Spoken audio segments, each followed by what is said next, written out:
British advanced pain clinic, నొప్పి మాయం, surgery దూరం. For appointments 9155515563. నమస్కారం, వెల్కమ్ టు ఐ డ్రీమ్. ధర్మ మార్గం విత్ విజిత కార్యక్రమానికి స్వాగతం.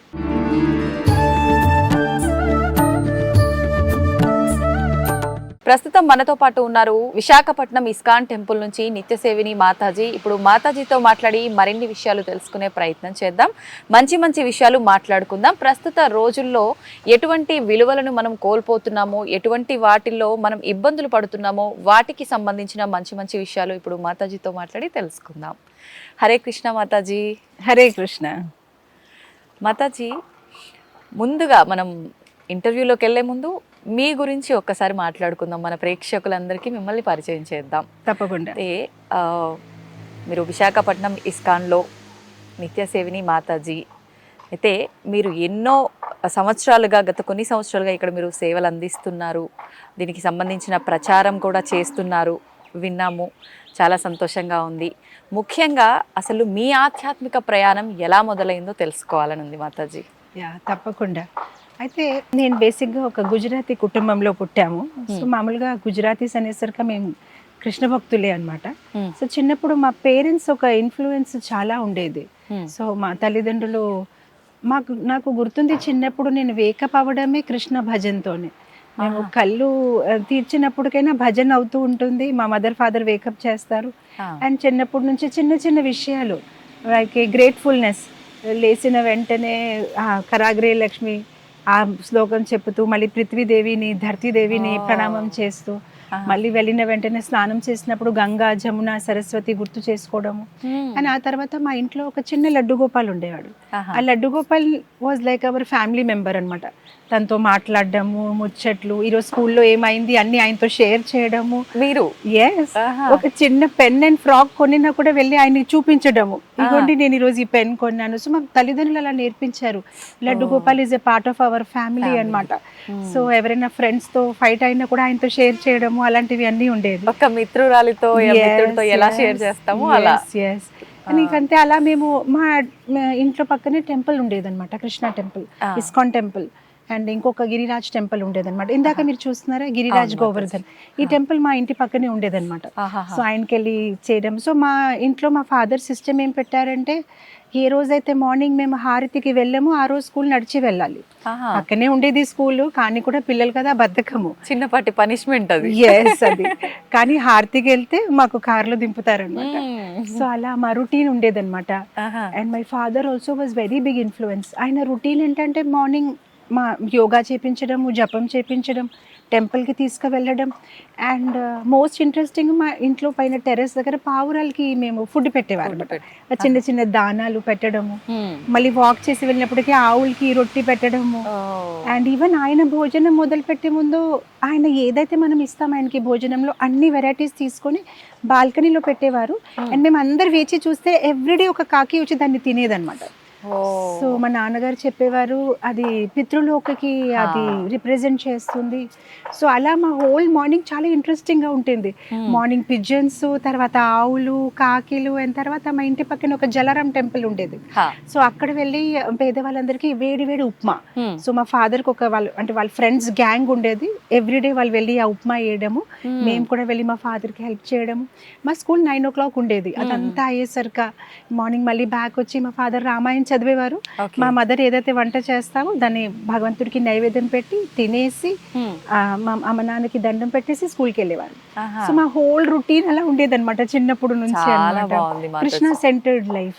నేను అనుకోవడము ఆ రోజుల్లో గుజరాతీస్ అందరి లైఫ్ అలానే ఉండేదేమో. ఇప్పుడు అందరు చాలా కొంచెం స్పిరిచువల్ లైఫ్ నుంచి ఇటు అటు డివియేట్ అయిపోయినట్లు ఉన్నారు. అయితే మీ స్కూల్ జీవనం ఎలా సాగింది? ఇక్కడి వరకు మీ డే రొటీన్ అనేది ఉంది ఎవ్రీడే. స్కూల్కి వెళ్ళిన తర్వాత మీ లైఫ్ ఎలా ఉండేది? సో మా స్కూల్ కూడా చాలా ఇంట్రెస్టింగ్ గా ఉండేదండి. ఎందుకంటే నేను చెప్తున్నాను కదా, నేను చదివినప్పుడు ఆ రోజుల్లో ఈవెన్ ఆ స్కూల్ అట్మాస్ఫియర్ కూడా ఎంత ఆధ్యాత్మికంగా ఉండేది. మార్నింగ్ ఉన్న ఆ స్కూల్లో ఉన్న prayers, I was a good student, so I was to get good marks and topping and all. And చిన్న కాంపిటీషన్ లాగా కూడా ఉండేది. So I used to have a very interesting school life, and even స్కూల్లో కూడా I used to like Krishna consciousness. So నేను ఇంకా మా ఫ్రెండ్స్తో షేర్ చేయడం అలాంటివి అన్నీ మేము చేశాను. So I did my 10th up to there. ఆ తర్వాత intermediate, and then I did my BCom. After marriage I did my MA. And then I did my PhD from Andhra University. So that's how my education, ala education వెళ్ళింది అన్నమాట. Okay, ఇప్పుడు మీకు ఒక మంచి memory లాగా గుర్తుండిపోయింది మాతాజీ మీ ఆ morning routine అంతా కూడా. అలా స్కూల్ ఏజ్లో కానీ కాలేజ్ ఏజ్లో కానీ మీ స్టడీస్ టైంలో మంచి అనుభూతి ఏదైనా ఫ్రెండ్స్తో కానీ లేదంటే కృష్ణుడితో ఏదైనా అనుభూతి కానీ ఏర్పడింది ఉందా మంచిగా గుర్తుండిపోయేది? యాక్చువల్ మా పేరెంట్స్ చాలా స్పిరిచువల్. సో మా సండేస్ ఎలా ఉండేది అంటే ఓన్లీ టెంపుల్కి వెళ్ళిపోతాము, లేదంటే మహా అయితే ఏదో ఒక పార్క్కి వెళ్తాము. అక్కడ మేము కూర్చొని మా mother was a good story teller. చాలా మంచి స్టోరీస్ చెప్పేవారు. ఎవ్రీడే చెప్తుండేవారు? ఎవ్రీడే అదొక రొటీన్ అనమాట. కాకపోతే నేను ఒక ఇంట్రెస్టింగ్ విషయం చెప్తాను. ఇస్కాన్కి వెళ్తున్నాము, అంతా చాలా బాగుంది.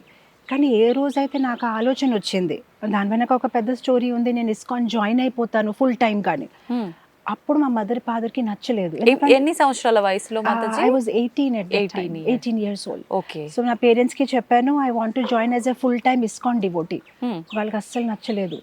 అంటే టెంపుల్కి వెళ్ళడం బాగుంది, but you get married to business man, and మనం పయస్ హిందూస్ టెంపుల్కి వెళ్ళి రావాలి, కానీ ఫుల్ టైం ఒక డివోటీగా డెడికేట్ అయిపోవడం ఇష్టం అవ్వలేదు. భక్తి ఉండాలి కానీ మొత్తం భగవంతుడికి అంకితం వద్దు. సో అదొక పెద్ద ఇష్యూ అయిపోయింది ఇంట్లో. అంటే రిలేటివ్స్ వచ్చేసారు, మా అంకల్స్, అండ్ అందరూ ఇంకా మా మదర్ మీద they getting angry on my mother. అంటే ఇదంతా నీ వల్లే, నీకెవరు చెప్పారు ఎవ్రీ సండే టెంపుల్ తీసుకెళ్ళిపోవడం? చూడండి ఇప్పుడు పరిస్థితి ఏంటి. మా పిల్లలు చూడండి హ్యాపీగా మూవీకి తీసుకెళ్తాము, అన్ని తీసుకెళ్తాము, ఎంత హ్యాపీగా ఉన్నారు, నువ్వు చేస్తావు, ఇప్పుడు ఇది నీ మిస్టేకే. మా మదర్ ఇంకా ఏడుపులు ఇంకా ఏం చేయాలి. సో కొన్ని రోజుల తర్వాత మా ఫాదర్ ఫోన్ చేశారు. ఒకరోజు ఈవినింగ్ ఫోన్ చేసి, మా పక్కనే మహేశ్వరి పరమేశ్వరి థియేటర్ ఉండేది, వెళ్ళి లేటెస్ట్ మూవీ ఏమొచ్చింది టికెట్స్ తీసుకురండి. మా ఫాదర్ షాక్ అనమాట, ఏం తీసుకురావాలి? అదే మూవీ టికెట్స్ తీసుకురండి, మనం ఈరోజు మూవీకి వెళ్దాము. My mother is thinking how to నా బ్రెయిన్ వాష్ ఎలా చేయాలి, నన్ను ఎలా మళ్ళీ బ్యాక్ టు మెటీరియల్ టాస్క్ ఆవిడకి. సో మా ఫాదర్ అయితే ఆయన చాలా నెమ్మదిగా ఉంటారు. అయితే సరే, దోస్ డేస్ మనకి బుక్ షో అలా ఏం లేదు కదా, లైన్ లో నిలబడి తెచ్చుకోవాలి. సో మా వర్కర్ ఎవరైతే ఉన్నారో తన్ని లైన్ లో పెట్టేసి తీసుకొచ్చారు టికెట్. మా ఫాదర్ రావడం లేట్ అయింది షాప్ నుంచి. We had a shop in Charminar. మేమిద్దరు కూడా షాక్, నేను నా సిస్టర్. అంటే ఈ రోజు మనం మూవీకి వెళ్తామా, ఎందుకంటే మాకు అలవాట్లేదు మూవీకి వెళ్ళడము. అండ్ మా మదర్ నన్ను బ్రెయిన్ వాష్ చేయడానికి ఎన్ని ప్రయత్నాలు. సో మేము కార్లో కూర్చున్నాం, ఎవరితో మాట్లాడలేదు, చుప్ చాప్గా థియేటర్ రీచ్ అయిపోయాం. లేట్గా వెళ్ళాం కదా. ఇప్పుడు ఆ రోజుల్లో, ఇప్పుడు నేను థియేటర్ వెళ్ళి ఎన్నో ఇయర్స్, దట్ వాజ్ లాస్ట్ థియేటర్కి వెళ్ళడం నేను. అదే that was my last first and I never went to a theatre after that. So మాకు అలవాట్లేదు కదా. సో నేను ఇప్పటికీ మర్చిపోలేను ఆ హోల్ షో అనమాట. మేము లోపలికి వెళ్ళినప్పటికీ ఒక పర్సన్ అలా టార్చ్ తోని టికెట్ నెంబర్ చూస్తున్నారు. లేట్ గా వచ్చాం కదా, అందరికి డిస్టర్బెన్స్ గా ఉంది. మేము ఇలా లోపల అవుతుంటే మా వెనక ఎవరైతే కూర్చున్నారు అందరూ మొదలు పెట్టారు, ఎందుకంటే వాళ్ళు డిస్టర్బెన్స్ కదా. వెళ్ళి చుప్చాప్గా మేము కూర్చున్నాం. కూర్చున్నప్పటికే ఆ మూవీ పేరు పరదేశ్ అనమాట, పరదేశ్. సో మేము కూర్చున్నప్పటికే మూవీలో మేము లేట్ వచ్చాము. ఆ మూవీలో ఒక సాంగ్ అవుతుంది. ఆ సాంగ్ లో లాస్ట్ లైన్ ఏంటంటే హరే కృష్ణ హరే రామ్. మా మదర్ కోపం అయిపోయారు. ఓ మై గాడ్, ఈ కృష్ణ నిన్ను ఇక్కడ కూడా వదలట్లేదా మా అమ్మాయిని, అసలు నాకు ఈ మూవీ వద్దు, చలో వెళ్ళిపోదాము. మా సిస్టర్, వదిలేండి అమ్మా, వచ్చారు కదా చూసి వెళ్దాం. మా ఫాదర్ కూడా డబ్బులు పెట్టాం కదా, పోలే చూసి వెళ్దాం అంటే, నాకు ఈ మూవీ పోదు, ఇప్పుడు ఇక్కడ నుంచి వెళ్ళిపోదామని. ఇంకంతే మా మదర్ ఎలా చెప్తే అలానే మేమందరం ఇంకా మళ్ళీ గెట్టపై వెళ్తే మళ్ళీ వెనక వాళ్ళు మొదలు పెట్టారు. ఇంకా వీళ్ళు ఇప్పుడే వచ్చారు, మళ్ళీ డిస్టర్బెన్స్. కానీ మేము బయటికి వచ్చేసాం థియేటర్ నుంచి. బయటికి వచ్చేసినప్పటికీ మా ఫాదర్ కార్ తెచ్చుకోవాలి పార్కింగ్ నుంచి. మేము నిలబడి ఉన్నాము. అది డిసెంబర్ మంత్ అనమాట. ఇప్పుడు డిసెంబర్ మంత్ లో ఇస్కాన్ డివోటీస్ కి మీకు తెలుసో లేదో కానీ మాకు అది స్పెషల్ మంత్, ఎందుకంటే గీతా జయంతి, గీత ఆవిర్భావించిన నెల. సో ఇస్కాన్ డివోటీస్ అందరూ రోడ్ మీద వెళ్ళిపోతారు గీతాస్ ఇవ్వడానికి. అంటే అది చాలా స్పెషల్ మంత్ కదా, అందరికి గీత అందించాలి అని ప్రభుపాదుల వారు ఒక ఇదనమాట. సో మేము థియేటర్ నుంచి బయట ఉన్నాము, మా ఫాదర్ పార్కింగ్ నుంచి గాడి తెస్తున్నారు. అక్కడే ఒక డివోటీ వచ్చేసి గీత తీసుకుంటారా అని. మా మదర్ అని, ఇదొక ప్రణాళిక, ఇదొకటి సంథింగ్, మా అమ్మాయిని ఏదో చేసేస్తుంది అని. అండ్ నేను అప్పుడు నా మనసులో అనుకున్నాను, I was feeling very sad అనమాట. అసలు I like Krishna so much and నా మదర్ నన్ను కృష్ణుడి నుంచి దూరం చేస్తున్నారు. కానీ నాకు ఆ రోజు అనిపించింది, కృష్ణుడు నాకు చెప్తున్నారు వీళ్ళు నిన్ను పాతాలు తీసుకెళ్తే కూడా నేను అక్కడ కూడా వస్తానులే, నువ్వు భయపడొద్దులే అని. థియేటర్లో కూడా కృష్ణ పాట వచ్చింది అండ్ అక్కడ కూడా ఒక డివోటీ గీత ఇచ్చినప్పటికి అఫ్ కోర్స్ మా మదర్ చాలా కోపమై ఆ డివోటీని తరిమేశారు, మాకు గీత వద్దు ఏమొద్దు ఇక్కడ నుంచి వెళ్ళిపోండి అని. కానీ నాకు మనసులో అనిపించింది Krishna is looking at me all the time 24 hours ఆయన నన్ను చెప్తున్నా నేను ఉన్నానులే, నువ్వేం టెన్షన్ పడొద్దు అనమాట. So that was very interesting. And of course ఆ తర్వాత ఎన్నో విషయాలు మా ఇంట్లో జరిగాయి, కానీ చివరికి నేను ఇస్కాన్ లోపల రాగలను, ఇస్కాన్కి ఒక భాగం అవ్వగలను. అది నా అదృష్టంగా భావిస్తున్నాను. అండ్ ఇప్పుడు మా తల్లిదండ్రులు చాలా పాజిటివ్గా after so many years, almost 28 years అయిపోయింది ఆ విషయాన్ని, 28 years. Now they are devotees, వాళ్ళు కూడా చాంటింగ్ చేసుకుంటారు అండ్ అంతా ఫాలో అవుతున్నారు. ఇప్పుడు అదంతా జరిగిన తర్వాత మదర్ ఇలా సినిమాకి తీసుకెళ్ళడం ఇదంతా జరిగిన తర్వాత ఎన్ని అంటే మంత్స్ కి ఇయర్స్ కి వెళ్ళడం జరిగింది? 6 months only. I was very desperate. నాకు I wanted to be part of ISKCON. యాక్చువల్గా ఇదంతా జరిగింది ఒక సమ్మర్ క్యాంప్ వల్ల. మామూలుగా సమ్మర్ హాలిడేస్ అనేసరికి ఒక క్యాంప్ జాయిన్ అవుతాము. మా పేరెంట్స్ అప్పుడు ఇస్కాన్ టెంపుల్ మా ఇంటి పక్కనే ఉంది కదా, సమ్మర్ క్యాంప్ ఫ్లైయర్ చూసారు. చరణామృతం పాయసం ప్రసాదం తీసుకుంటుంటే అక్కడ ఒక ఫ్లైయర్ ఉంది. ఆ ఫ్లైయర్ చూసి ఇంటికి వచ్చి ఇగో సమ్మర్ క్యాంప్ చేస్తున్నారు ఇస్కాన్ వాళ్ళు అంటే, అప్పటికి నాకు అంత ఇంట్రెస్ట్ లేదు. టెంపుల్లో ఏం చేసుకుంటాం సమ్మర్ క్యాంప్, సరదాగా స్కేటింగ్ కరాటే డాన్స్ అంటే బాగుంటుంది అంటే పోన్లే వెళ్ళి వినడమే కదా అని జాయిన్ అయ్యాను. అది నాకు లైఫ్ చేంజింగ్ మూమెంట్. అక్కడ వాళ్ళు చెప్పిన మాటలు చాలా ఇంట్రెస్టింగ్గా అనిపించింది. ఎందుకంటే వాళ్ళు ఎంత ఇంట్రెస్టింగ్గా చెప్తున్నారు అన్ని విషయాలు. అంటే మనం ఎందుకు పుట్టాము, చనిపోయిన తర్వాత ఏమవుతుంది, అసలు మనం ఎక్కడికి వెళ్తాము, అసలు ఈ ప్రపంచంలో భగవంతుడు ఎక్కడ ఉంటారు, అదన్ని విషయాలు వినేసరికి చాలా సరదాగా అనిపించింది. కాకపోతే వాళ్ళు ఏంటంటే చివరికి టెస్ట్ పెట్టుకున్నారు. అండ్ నాకేంటంటే చిన్నప్పటి నుంచి గెలవడం అంటే చాలా ఇష్టం, ఏదైనా నేను టాప్ రావాల్సిందే. సో వాళ్ళు ఏమన్నారంటే ఎవరైతే ఫస్ట్ వస్తారో వాళ్ళకి ఒక free trip ISKCON world head quarters కి. సో నేను బాగా కష్టపడి రాశాను, నేను గెలిచాను. సో మాకు first free trip with parents ISKCON world head quarters కి వెళ్ళాము. అది కల్కత్తా దగ్గర ఉంటుంది, మాయాపూర్ అనే ప్లేస్ అన్నమాట. అక్కడ మన ఇస్కాన్ కి ఆల్మోస్ట్ 900 acres ల్యాండ్ ఉంది. అసలు మీరు ఒక్కసారి అక్కడికి వెళ్తే మొత్తం అంతా ఒక లైక్ చిన్నపిల్ల డిస్నీ ల్యాండ్ ఉంటుంది చూస్తున్నారా, అన్ని డిస్నీ ఫిగర్స్ ఉంటాయి. అలానే ఇది కృష్ణ ల్యాండ్. అక్కడ ఒక రిక్షా వాళ్ళ కూడా డివోటీ, టైలర్ కూడా డివోటీ, గ్రోసరీ స్టోర్ వాళ్ళ డివోటీ. అక్కడ ఎవరు చూసినా ఒకటి అంటారు హరే కృష్ణ హరే కృష్ణ హరే కృష్ణ. అండ్ అది గంగా తటం పక్కనే ఉంది. అక్కడ ఉన్న నావికుడు కూడా డివోటీ. సో నాకు అది చాలా అందంగా అనిపించింది. అండ్ మేము అక్కడికి, అది మా ఫ్రీ ట్రిప్. సో నాకు చాలా గర్వంగా ఉంది, మా పేరెంట్స్ కి నేను తీసుకొస్తున్న ట్రిప్ ఇది, ఫ్రీ ట్రిప్, నా ప్రైజ్ ట్రిప్. సో మేమందరు పడుకొని ఉండేసరికి 2:30 in the night గోల. ఏమైంది, ఏమైనా గొడవలా ఏంటి అని మేము చూస్తే అందరు స్నానాలు చేసుకుంటున్నారు.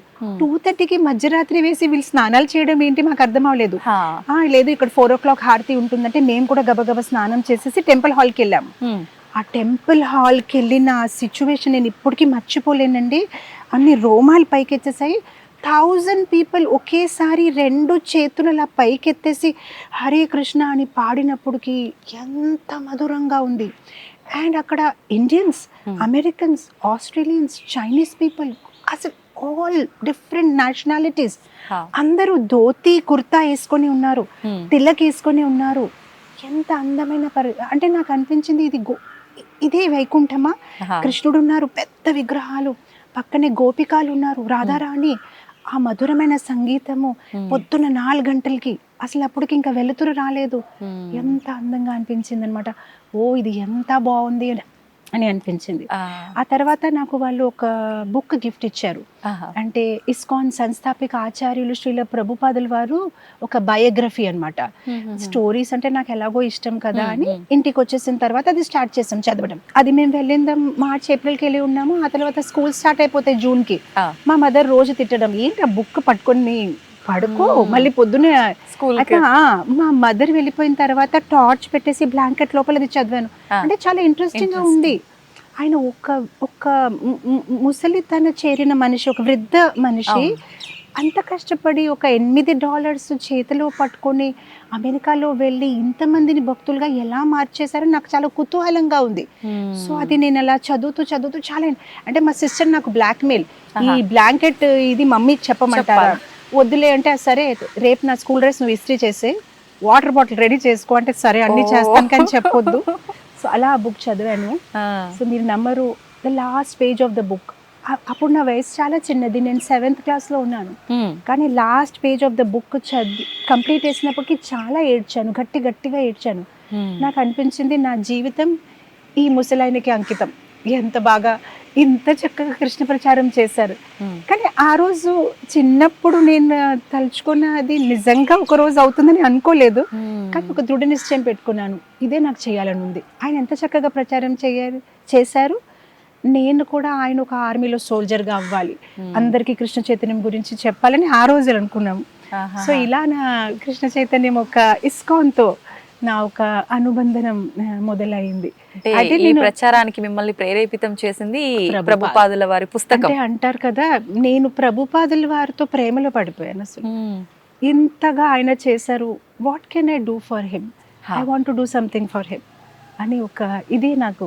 అండ్ దట్ యునో ఆయన ఏదైతే చేస్తున్నారో దాన్ని ముందుకు తీసుకెళ్లడమే ఆయనకు కృతజ్ఞత తెలుపుకోవడంగా మీరు భావించారు. ఎగ్జాక్ట్లీ. అద్భుతం మాతాజీ. నిజంగా మనం ఎంత ఆధ్యాత్మిక జీవనంలో ఉన్నా ఆ జీవనం అలా కొనసాగిస్తూ ఉండడం లైఫ్ లాంగ్ వేరే, మొత్తం జీవితమే దానికి అంకితం చేయటం అనేది నిజంగా అందరిలో ఈ ఆలోచన రాదు. నిజంగా కృష్ణయ్య మీతో ఇవన్నీ చేయించుకోవాలని ముందే డిసైడ్ చేస్తున్నాడేమో మేబీ. ఇప్పుడు మీరు ప్రత్యేకించి కృష్ణ చైతన్య విషయంలో ఎలాంటి విషయాల్లో ముందుకు తీసుకెళ్తున్నారు అంటే ఏం చెప్తారు మాతాజీ? నేను ఒక సమ్మర్ క్యాంప్ వల్ల కృష్ణ చైతన్యంలో వచ్చాను కనుక నాకు కూడా చిన్న పిల్లలకి ఆ వయసులో వాళ్ళు కృష్ణ చైతన్యంలో రావాలని కోరిక. అందు గురించి నేను ఒక స్కూల్ మొదలు పెట్టాను, కాల్డ్ డివైన్ టచ్. సో అక్కడ చిన్న పిల్లలకి మేము కృష్ణ చైతన్యం గురించి చెప్పుతూ నార్మల్ స్కూల్ లాగానే, కానీ నాకు అనిపిస్తుంది ఆ చిన్నప్పుడు ఏదైతే మనం వెట్ సిమెంట్ లాగా ఉంటాం, ఎలాంటి షేప్ తయారు చేస్తే అలానే తయారైపోతాం. సో చిన్నప్పటి నుంచి పిల్లలకి చెప్పాలని ఒక నార్మల్ స్కూల్, దేంట్లో అయితే కృష్ణ చైతన్యం కూడిన పాటలు కూడా పిల్లలకి నేర్పిస్తాము. మన డివైన్ టచ్ స్కూల్లో చూస్తే పిల్లలు వచ్చిన వెంటనే రాధాకృష్ణులకి నమస్కారం పెట్టి, సూర్యుడికి నీళ్ళు అర్పిస్తూ, తులసి దేవికి నీళ్ళు అర్పిస్తూ, పరిక్రమ చేస్తూ, టీచర్స్కి పాద నమస్కారం చేసి క్లాస్లో కూర్చొని రామాయణంతో మొదలుపెట్టి అప్పుడు వాళ్ళు నార్మల్ స్టడీస్ మొదలు పెడతారనమాట. అండ్ ఏదైతే వాళ్ళు తింటారు దేవుడికి నైవేద్యం పెట్టి తింటారు. సో అలాంటివి ఒక స్కూల్ అయితే ఉంది. అది కాకుండా నేను ఎవ్రీ ఇయర్ ఒక రెసిడెన్షియల్ సమ్మర్ క్యాంప్ చేసుకుంటాను. ఎక్కడైతే all over India, even like Dubai నుంచి ఇక్కడక్కడ నుంచి కూడా చాలా మంది వస్తున్నారు.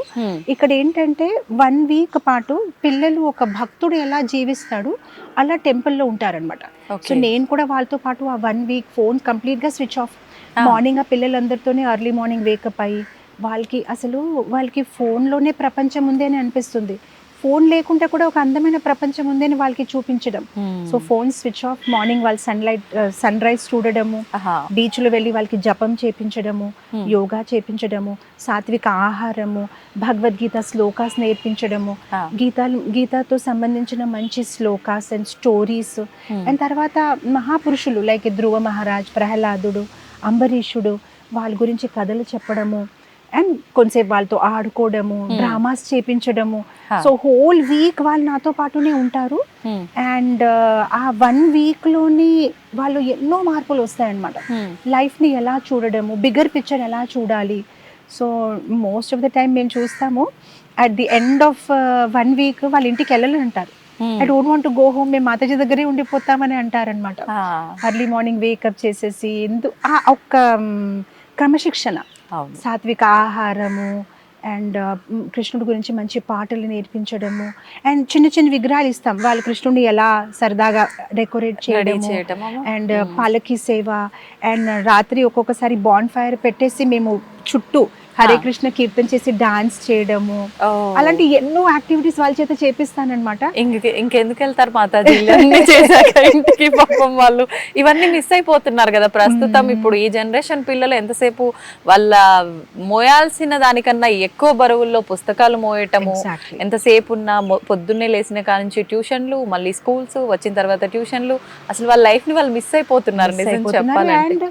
తల్లిదండ్రులు టైం కూడా ఇవ్వలేకపోతున్నారు. They are not talking to the children. ఇక్కడ ఏంటంటే వాళ్ళతో మాట్లాడినప్పుడు they have so many things to say. ఈ జనరేషన్ ఇస్ వెరీ ఇంటెలిజెంట్, వాళ్ళకి ఎన్ని మంచి ఆలోచనలు ఉన్నాయి. సో వాళ్ళతో ఎవరు ఆ మాటలు వినట్లేదు. సో ఇక్కడ ఉన్న ఈ 1 వీక్ ఎన్నో ముచ్చట్లు ఏదో చెప్తూ ఉంటారు, మాతాజీ ఇలా అయింది అలా అయింది అలా అయింది. వాళ్ళకి నేను రెస్పాండ్ ఇవ్వడము అండ్ వాళ్ళతో కబడ్డీ ఆడుకోవడము, వాళ్ళతో క్రికెట్ ఆడుకోవడము.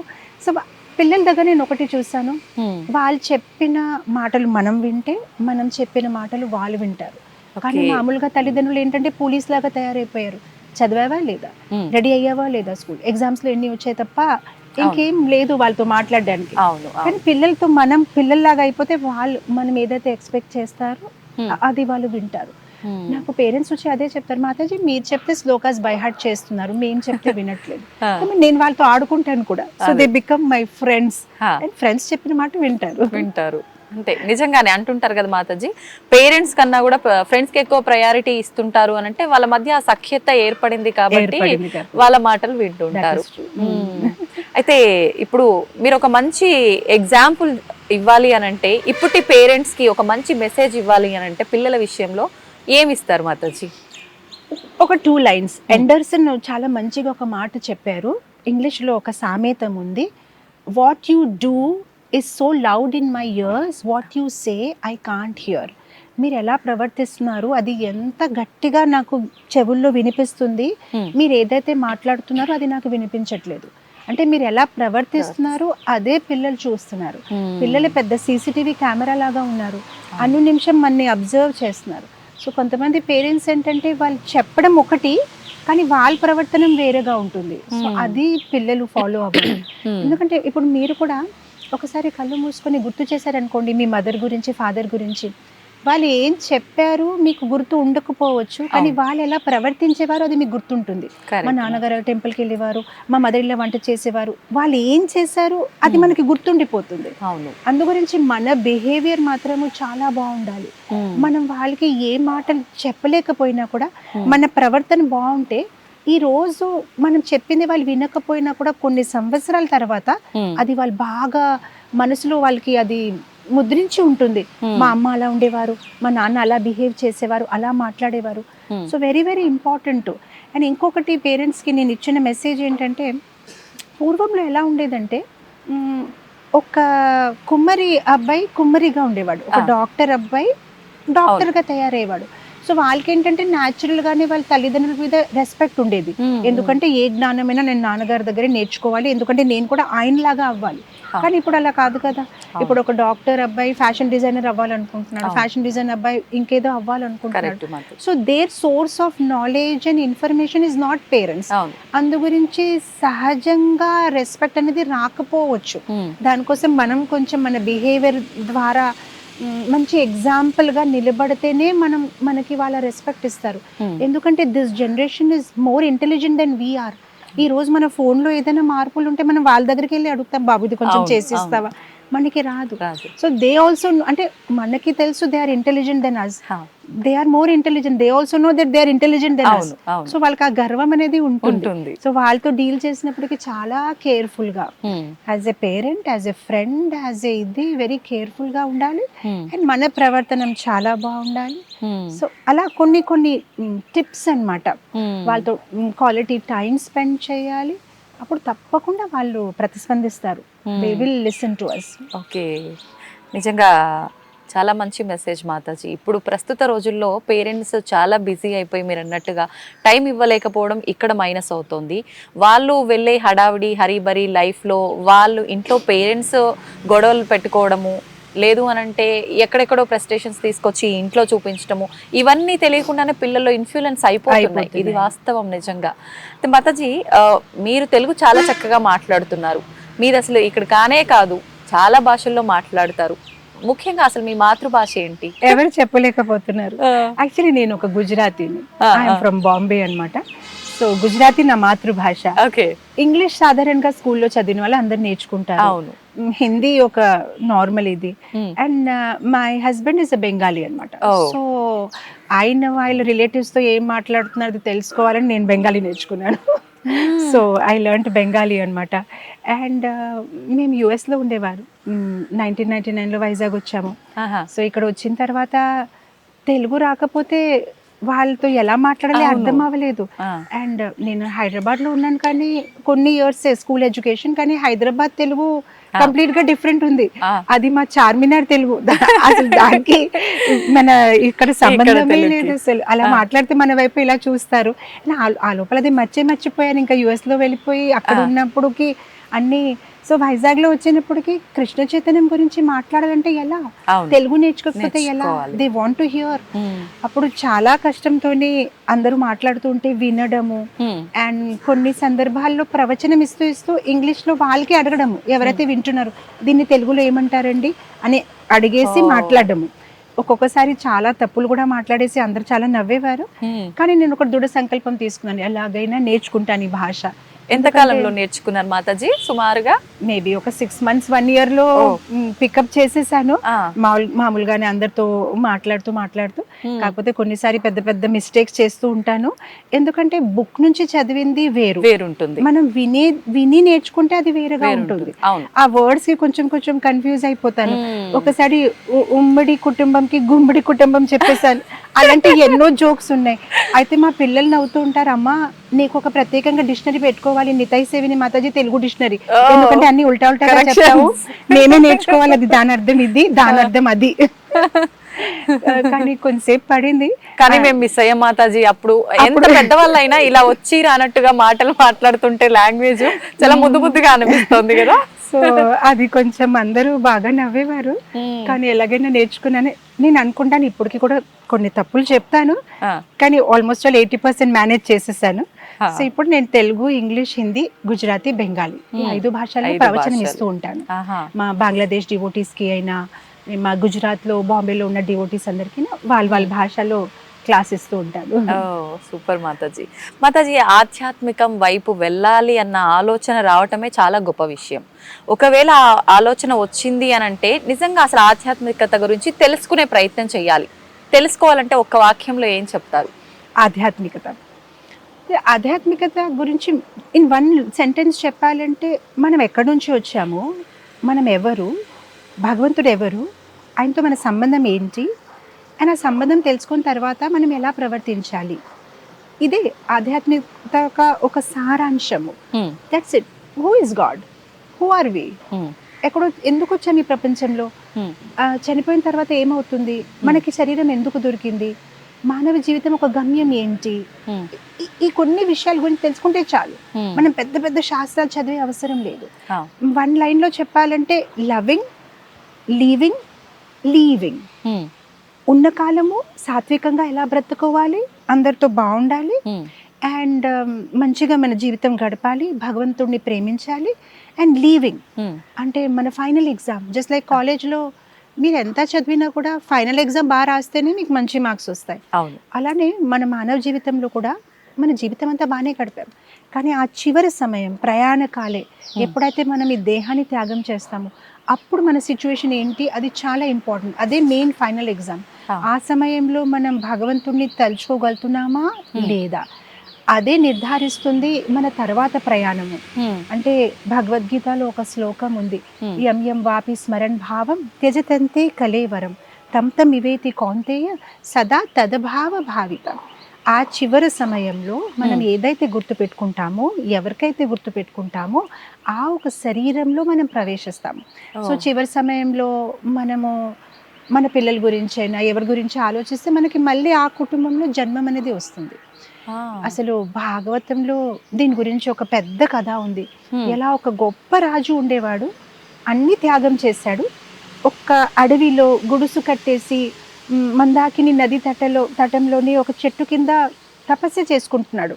కానీ ఆ సమయంలో ఏంటంటే ఒక వేటగాడు రావడము, ఒక జింకని చంపడానికి ప్రయత్నించడము, ఆ జింక గర్భవతి అన్నమాట. అప్పుడు ప్రసరించి చిన్న బేబీని జన్మం ఇచ్చింది, ప్రసరించింది. అండ్ ఆ జింక అక్కడికే చనిపోతుంది అనమాట. దీనికి జాలి వేసి, అయ్యో దీనికి ఎవరు లేదని ఆ బేబీ జింకని, ఆ లేడీని చూస్తూ గడిపేశాడు కొన్ని రోజులు. అప్పుడు ఏమైందంటే చివరి సమయంలో తను ఎప్పుడైతే దేహాన్ని త్యాగం చేస్తున్నాడో ఆ జింక గురించి ఆలోచిస్తూ ఉండిపోయాడు. తన్ని ఎవరు చూస్తారో, ఆ క్రూర పశువులు తన్ని తినేస్తారేమో అని. ఆ జింక గురించి ఆలోచిస్తూ శరీరాన్ని వదిలాడు కనుక తర్వాత జన్మంలో తనకు ఒక జింక శరీరం వచ్చింది. అది వింటే ఎంత బాధగా ఉంటుంది అంటే అన్ని వదిలేసి చివరికి ఆ జింక మీద ప్రేమ పెంచుకున్నప్పటికీ తనకి జింక శరీరం వచ్చింది. సో అందు గురించి భగవద్గీతలో కృష్ణుడు అంటారు ఆ చివరి సమయం చాలా ఇంపార్టెంట్. మేము దేని గురించి ఆలోచిస్తున్నాం అనమాట. అందు గురించి మన లైఫ్ అంతా కృష్ణని సెంటర్ పెట్టుకొని గడిపి ఉంటే ఆ చివరి సమయంలో దేవుడిని తలుచుకోగలుగుతాం. కొందరు అంటారు ఇప్పుడు నాకు ఎలా కావాలో అలా బ్రతుకుతాను, లాస్ట్లో అంతే నారాయణ స్మృతి చేద్దామంటే అది అవ్వదు. రోజంతా ఏం చేస్తాము, రాత్రి కలలో అదే వస్తుంది. లైఫ్ అంతా ఏం చేస్తాము, చివరి సమయంలో అదే గుర్తొస్తుంది, ఇంకేది రాదు. మనం ఎంత ప్రయత్నించినా. నాకు గుర్తుంది మా గురుగారు, పరమ గురుగారు శ్రీల ప్రభుపాదుల వారు అనేవారు, ఒక లేడీ వాళ్ళ హస్బెండ్ చివరి సమయంలో హాస్పిటల్లో ఉన్నారు. She is telling him chant chant chant, భగవంతుడి నామం తీసుకోండి తీసుకోండి తీసుకోండి. తను అంటున్నాడు కాంట్ కాంట్ కాంట్ అంటే ఇప్పటికి కూడా కృష్ణ అని చెప్పట్లేదు, చేయలేను చేయలేను చేయలేను. సో ప్రభుపాదుల వారు అనేవారు చివరి సమయంలో ఎవరికైనా ఇప్పుడు చేయండి అంటే వాళ్ళు చేయలేరు. అంటే లైఫ్ అంతా అభ్యాసం చేసుకుంటేనే ఆ చివరి సమయంలో సునయాసంగా కృష్ణ పేరు రావచ్చు. ఎందుకంటే అకార్డింగ్ టు గరుడ పురాణ్ మనం ఎప్పుడైతే చనిపోతాం మన ఆత్మ శరీరం నుంచి బయటికి వెళ్తుంది, 40,000 స్కార్పియన్స్ మనకి ఒకేసారి బైట్ చేసిన పెయిన్ ఉంటుందన్నమాట బాడీలోని. ఆ టైంకి కృష్ణుడు ఎలా గుర్తొస్తారు ఇంత పెయిన్ లో ఉన్నప్పుడు?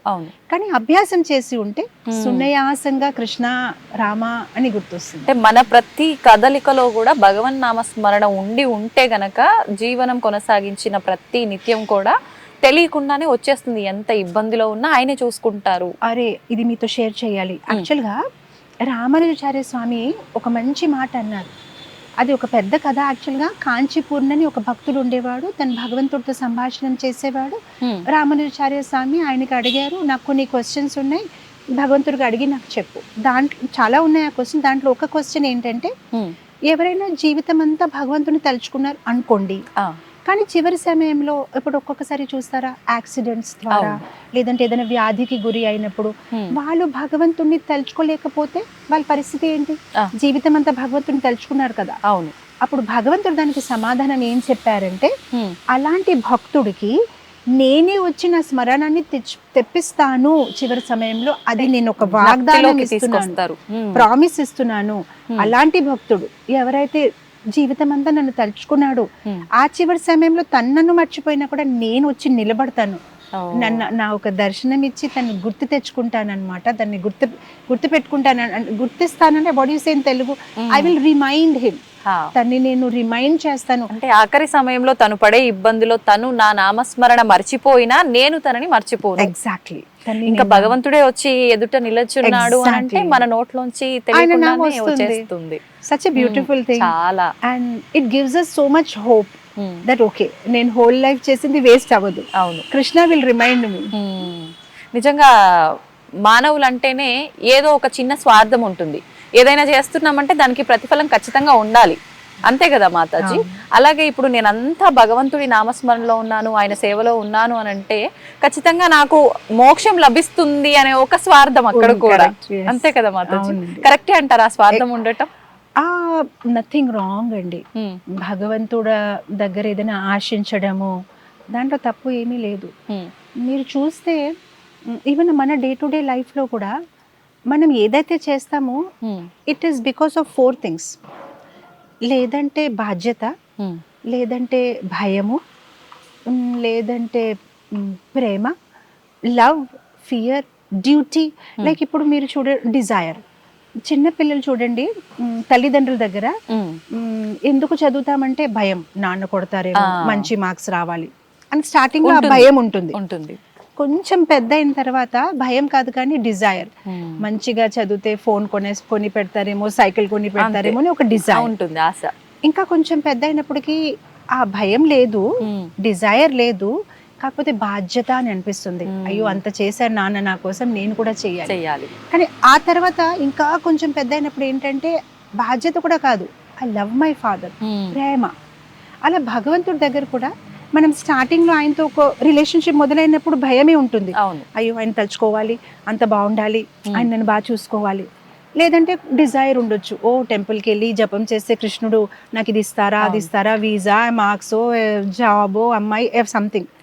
ఆ తర్వాత ఒక బాధ్యత అనిపిస్తుంది, ఓ భగవంతుడు నా కోసం ఇంత చేశారు, నేను కూడా ఆయనకి తిరిగి ప్రార్థించాలి. ఆ తర్వాత అనిపిస్తుంది, no, I love Krishna, I just love him, నేను భగవంతుని ప్రేమిస్తున్నాను. So it's a natural progression. So మనం భగవంతుడి దగ్గర ఏదైనా అడగడం, ఆశించడం అది తప్పు కాదు.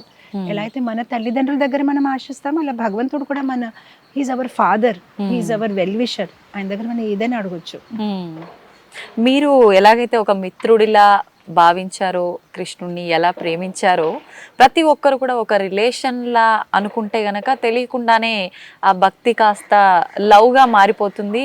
అదంతా కూడా చాలా ప్యూర్గా ఉంటుంది మాతాజీ కదా.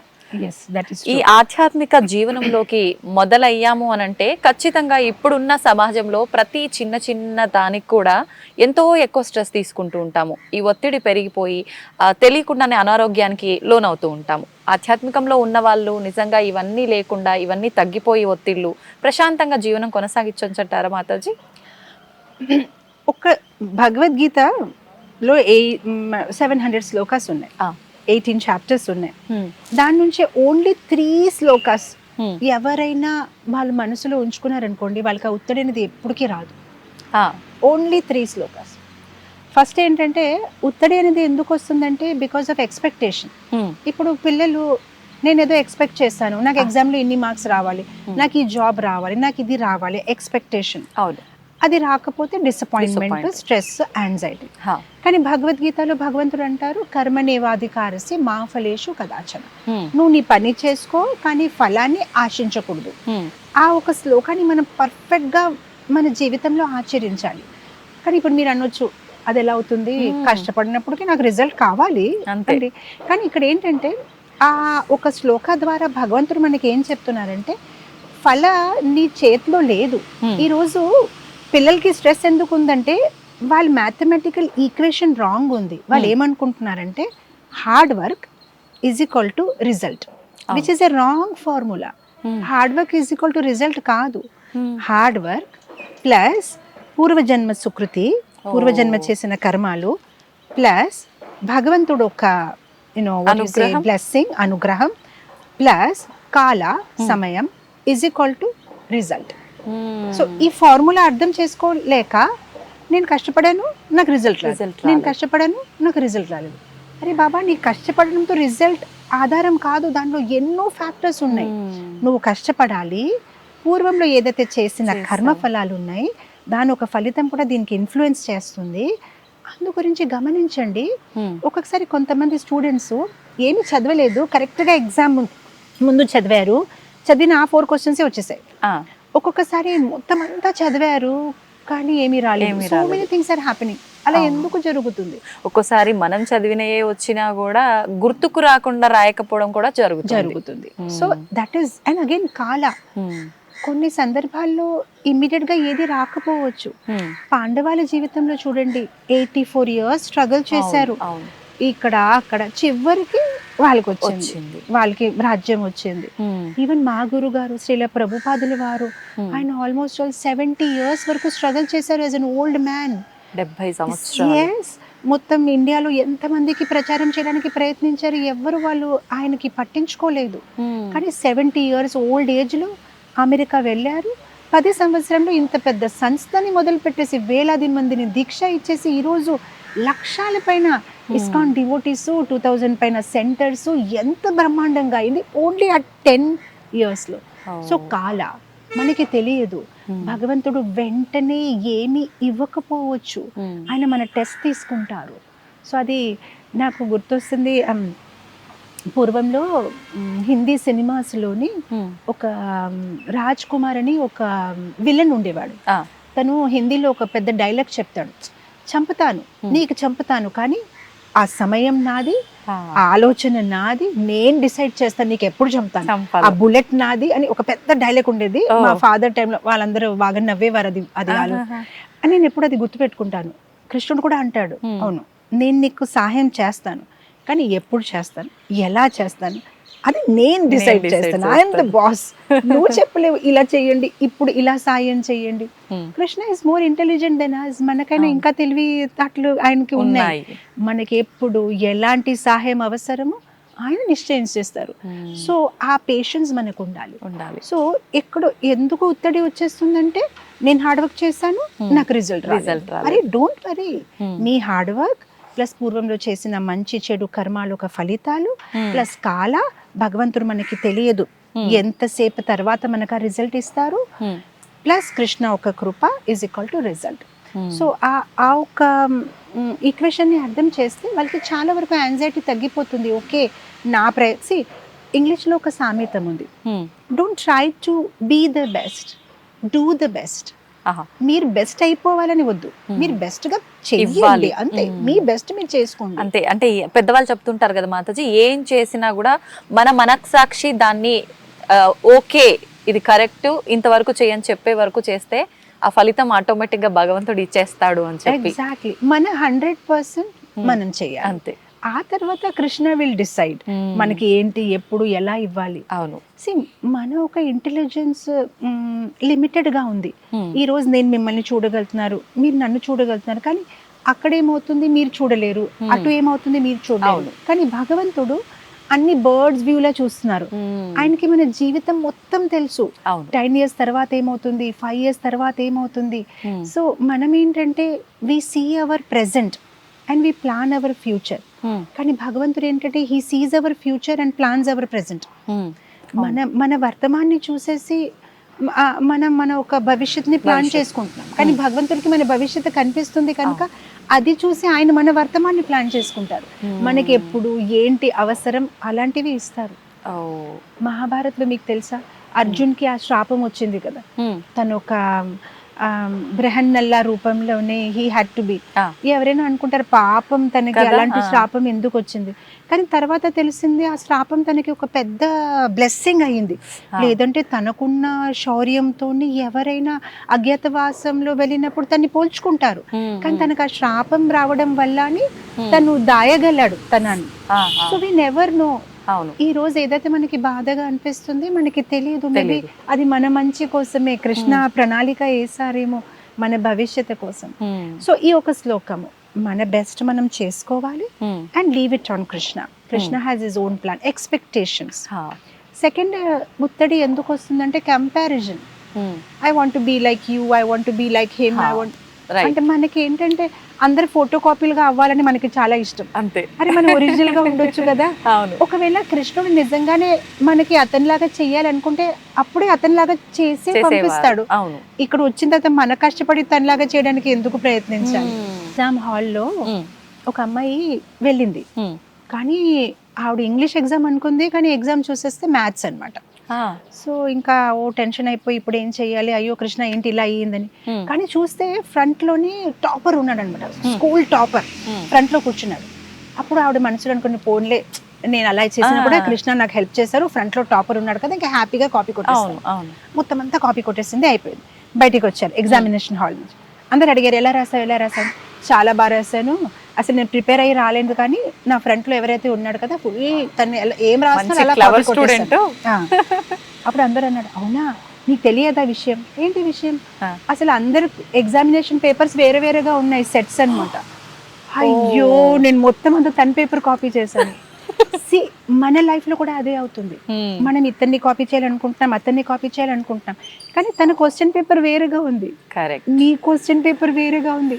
తన్ని కాపీ చేసింది మీరు పాస్ అవ్వరు, భగవంతుడు మీకు వేరే క్వశ్చన్ పేపర్ ఇచ్చారనమాట. అంటే మనకి ఏది అనిపిస్తుందో అది చేయటమే కరెక్ట్ అంటారా మాతాజీ? మన స్వభావం ప్రకారం భగవంతుడు మనకు ఒక స్వభావాన్ని ఇచ్చారు, ఒక పరిస్థితిని ఇచ్చారు.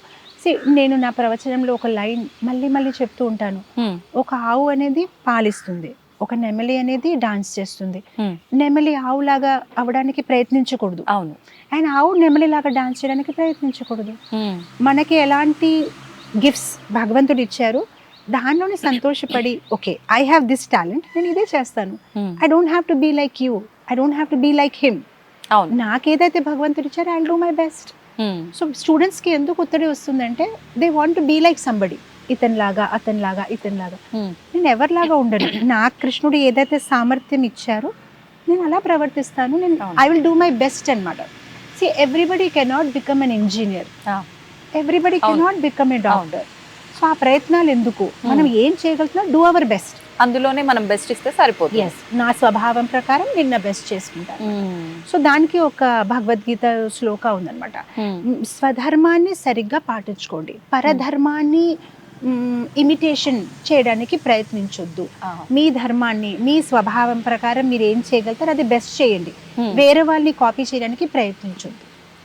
సో ఫస్ట్ థింగ్ ఇస్ కర్మణ్యవాధికారస్య, సెకండ్ థింగ్ ఇస్ స్వధర్మాన్ని పాటించడం, థర్డ్ థింగ్ భగవద్గీతలో అంటారు యుక్త ఆహార విహారస్య, యుక్త చేష్టత. మీరు ఎవ్రీథింగ్ లిమిటెడ్గా చేయాలి. ఆహారమైనా నిద్ర అయినా చేష్టలైనా ప్రతిదీ రెగ్యులేటెడ్గా చేయాలి, రెగ్యులేటెడ్గా నియమం ప్రకారం చేసుకోవాలి. మనం ఎందుకు ఇబ్బంది పడతామంటే గులాబ్ జామున్ తినడంలో తప్పు లేదు, ఎక్కువ తింటే డయాబెటీస్, డబ్బులు సంపాదించడంలో తప్పు లేదు, కానీ ఎక్కువ వర్కింగ్ అవర్స్ అయితే హెల్త్ పాడవుతుంది. ఏదైనా ఎక్కువ కాదు, ప్రతిదీ ఎంటర్టైన్మెంట్లో తప్పు లేదు, మరి ఎక్కువ ఎంటర్టైన్మెంట్ చేస్తే you will lose your peace అన్నమాట. టీవీ చూడడంలో తప్పు లేదు, ఎక్కువ చూస్తే ప్రాబ్లం ఉంది. ఎవ్రీథింగ్ లిమిటెడ్గా చేసుకుంటే ఎవ్రీథింగ్ యూ కెన్ డూ. కృష్ణుడు మీరు ఏం తినాలనుకుంటే తినండి, మీరు ఏం చూడాలనుకుంటే చూడండి, కానీ ప్రతిదానికి ఒక నియమం, ఒక క్రమశిక్షణ. సో ఇది భగవంతుడు గీతలో చెప్తున్నారు, యుక్త ఆహార విహారస. తక్కువ కూడా చేయకూడదు, అంటే ఆకలిగా ఉండిపోయి మరి హెల్త్ని పాడు చేయకూడదు, అలానే ఎక్కువ తినకూడదు, ఎక్కువ పడుకోకూడదు, మళ్ళీ అలానే తక్కువ పడుకోకూడదు. సో శ్రీల ప్రభుపదులు వారు చెప్పేవారు అనమాట, మరీ తక్కువ పడుకుంటే క్రేజీ అయిపోతావు, ఎక్కువ పడుకుంటే లేజీ అయిపోతావు, లేజీ వద్దు క్రేజీ వద్దు, ఎవ్రీథింగ్ పర్ఫెక్ట్గా ఉండాలి, మధ్యస్థంగా. ఈ మూడు ఎవరైనా చేస్తే they can have a happy life. ఎవరితో కంపేర్ చేయొద్దు, మనం బెస్ట్ చేసుకోవాలి, అండ్ ఒక మంచి సాత్వికమైన జీవితం ఏదైతే అన్ని పర్ఫెక్ట్గా మధ్యస్థలంలో చేసుకుంటూ ఉంటే will have a happy life. ఉత్తడి అనేది ఉండదు. ఇప్పుడు ఏంటంటే కొంచెం ఎక్కువ. అవును, మొన్ననే మా కాంగ్రిగేషన్లో ఎవరో టెంపుల్కి రావట్లేదంటే జాబ్ అవర్స్ పెరిగిపోయాయి అంటే నేను అన్నాను ఎందుకంటే లేదు మాతాజీ 5,000 శాలరీలో పెంచేశారు కదా.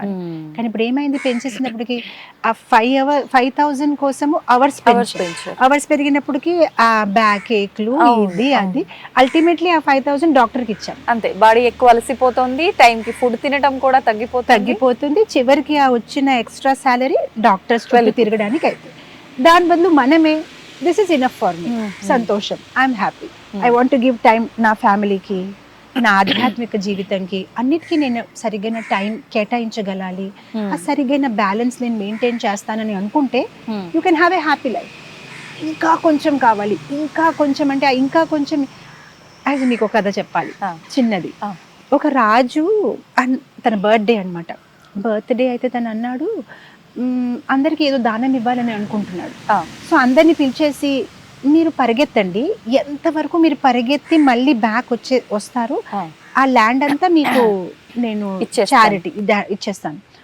అందరు వెరీ హ్యాపీ అయిపోయారు. సో ఫస్ట్ పర్సన్ వెళ్ళాడు, తను అలా కొంచెం వెళ్ళి వచ్చేసాడు, ఓకే హ్యాపీ, చాలా బాగుంది. సెకండ్ పర్సన్ ఇంకా కొంచెం ప్రయత్నించాడంటే ఇంకా నేను రన్ చేస్తే సాధించగలుగుతారు, కానీ చాలా కష్టంతో బ్యాక్ వచ్చాడు. ఇంకొకడు వెళ్ళాడు, తనకు ఆ లోభము, ఇంకా కొంచెం అప్పటికే అలసిపోయాడు, కానీ పరిగెత్తున్నాడు. చివరికి చాలా దూరం వరకు వెళ్ళిపోయి ఆనందిస్తున్నాడు, ఇదంతా నాదే. కానీ ఆ పరిగెత్తి తను బిఫోర్ సన్సెట్ బ్యాక్ రావాలి, రాలేక వెనక వచ్చినప్పటికీ తను అక్కడే దేహాన్ని త్యాగం చేస్తాడు. ఎందుకంటే చాలా గట్టిగా పరిగెత్తుతున్నాడు కదా, వెనక రావాలి, అప్పుడు కదా ల్యాండ్ మొత్తం తంది. ఇప్పుడు చూడండి ఏమైంది, ఆ కొంచెం పరిగెత్తేసి ఓకే ఇది నాది తృప్తి పడి ఉంటే ఎంత హ్యాపీగా ఉండేది. కానీ ఇంకా కొంచెంలోనే చివరికి ఏది రాలేదు. ఇక్కడ మీకు అనిపించట్లేదా ప్రస్తుతం ఉన్న ఈ జీవితంలో ఇంకా కొంచెం కూడా అలానే ఉన్నారు. ఏది అంటే మన దగ్గర ఏది ఉంది అది కనిపించట్లేదు, ఏదైతే అది పొందలేకపోతున్నారు, అండ్ దాని ఒక రన్నింగ్ లోనే ఉంటున్నారు. జీవనం అంతా ఇలానే వెళ్ళిపోతోంది, అంతే. ఆ దూరం నుంచి కనిపిస్తుంది, అది దొరకట్లేదు. అవును. ఏదైతే ఉంది అది కనిపించట్లేదు. అంటే ఆల్రెడీ మన దగ్గర ఉంది కానీ దాని విలువ తెలియట్లేదు. అంటే ఏదో కావాలని చెప్పి ఉన్నదాన్ని మనం అనుభవించలేకపోతున్నాం. Because you are not counting your blessings, right? Oh Krishna is so kind. 2 కళ్ళు, ముక్కు, మంచి జీవితము, బట్టలు, భోజనము, మంచి కుటుంబము, మంచి ఎడ్యుకేషను, నేర్చుకునే అవకాశము, బుద్ధి ఎన్నో ఇచ్చారు మనకి. కానీ మనం అది చూడట్లేదు కదా. ఏదైతే నా దగ్గర లేదు, మనకి ఏంటంటే మన ప్లేట్ లో ఏముంది అది కనిపించదు. తన ప్లేట్ లో గులాబ్ జామున్ ఉంటే అదే కనిపిస్తుంది. తన దగ్గర అది ఉంది, తన దగ్గర సరే తన దగ్గర గులాబ్ జామున్ ఉంది కానీ నీ దగ్గర కూడా రసమలై ఉంది కదా, హ్యాపీ ఫీల్ అయిపో. అదే కావాలి. తన ప్లేట్ లో ఏంది నాకు అదే కావాలి. దుర్యోధన్ ఇంద్రప్రస్థలో వెళ్ళారు కదా, వాళ్ళు పెద్దగా, అది యాక్చువల్ గా ఖాండవ్ ప్రస్థ, అది ఇంద్రప్రస్థగా తయారు చేశారు మాయాదానవ్ ఒక హెల్ప్ తోని. అప్పుడు పెద్ద ఇనాగ్రేషన్, గృహప్రవేశం పాండవాలు పెట్టారు. పెట్టినప్పుడు కౌరవాలు వెళ్ళినప్పటికీ దుర్యోధన్ వాళ్ళు రిలేటివ్ కదా, రిలేటివ్స్ అనేసరికి మనం ఆ గృహప్రవేశ ప్రోగ్రామ్ కి మనం కూడా ఏదో చెయ్యాలి కదా. సో అందరికి ఏదో ఒక సేవ ఇస్తే దుర్యోధన్కి ఇచ్చిన సేవ ఏంటంటే, మా గృహ ప్రవేశానికి ఎవరైతే మాకు గిఫ్ట్స్ ఇస్తారు కదా వాళ్ళ పేర్లు రాసుకో. ఇతను ఈ గిఫ్ట్ ఇచ్చారు, పేరు రాసుకోవడం గిఫ్ట్ ఇచ్చారు. తన ఇంకా అసూయతోని ఫుల్ కాలిపోయాడు అనమాట. ఓ ఇతనికి ఈ గిఫ్ట్ వచ్చింది, ఆ గిఫ్ట్ వచ్చింది. మొత్తం మీద ఎప్పుడైతే ఇంకా వెనక హస్తినాపురకు వచ్చేస్తే తను చాలా బాధలో ఉన్నాడు. అప్పుడు వాళ్ళ నాన్న అడిగారు, ఏ దుర్యోధన్ ఇంత ఏమైంది నీకంటే, నాన్న వాళ్ళకి ఇది వచ్చింది, అది వచ్చింది, ఇన్ని గిఫ్ట్స్ వచ్చాయి, ఇది వచ్చాయంటే అప్పుడు ధృతరాష్ట్ర అన్నారు, కానీ నీ దగ్గర కూడా ఉంది కదా, మన దగ్గర కూడా మొత్తం హస్తినాపూర్ రాజ్యం ఉంది, ఇది ఉంది, అది ఉంది అంటే అప్పుడు తను అన్నాడు, అవును నా దగ్గర ఉంది కానీ నా దగ్గర వాళ్ళ దగ్గర ఉన్నది లేదు కదా, నాకు అదే కావాలి. ఏదైతే వాళ్ళ దగ్గర ఉంది నాకు అదే కావాలి. సో మన మనస్తత్వం కూడా చెప్పాలంటే కొంచెం దుర్యోధన్ లాగే ఉంటుంది. మన దగ్గర ఉన్నది హ్యాపీ కాదు, అదే కావాలి. తన దగ్గర అది ఉంది కదా, నాకు ఆ ఫోనే కావాలి, ఆ శారీయే కావాలి, ఆ లైఫే కావాలి. అక్కడే మనం బాధగా ఉంటున్నాం. అంటే కొన్ని సందర్భాల్లో, అంటే భగవంతుడి విషయంలో, మనం ఆధ్యాత్మిక జీవనంలో వెళ్ళే విషయంలో, మన లైఫ్ గోల్స్ విషయంలో ఇలాంటి ఆలోచన ఉండడం కరెక్టే అయి ఉండొచ్చేమో కదా మాతాజీ? ఉండకూడదంటారా? మీరేమంటారు? అంటే మీరు అంటున్నారు అంబిషన్ విషయంలో ఒక గోల్ ఏదైనా పెట్టుకొని నేను దాన్ని రీచ్ అవ్వాలి, అది నాకు కావాల్సింది, అలా పెట్టుకోవడం కరెక్ట్ ఏమో కదా? తప్పలేదు.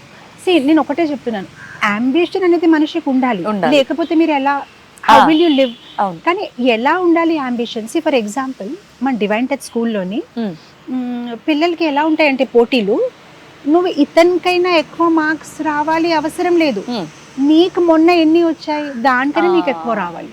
సో నీ పోటీ నీతోనే. ఎందుకంటే మన పోటీ మనతోనే పెట్టుకుంటే మనం ఇంకా ముందుకి వెళ్ళగలుగుతాం. ఫర్ ఎగ్జాంపుల్ అనుకోండి, నాకు 95 వచ్చే సామర్థ్యం ఉంది, ఓకే, కానీ క్లాస్ టాపర్ కి 90 వచ్చింది. సో ఇప్పుడు నేనేమనుకుంటానంటే నేను ఎలాగైనా 90 రావాలి అంతే కదా, అప్పుడు నేను క్లాస్ టాపర్ అయిపోతాను.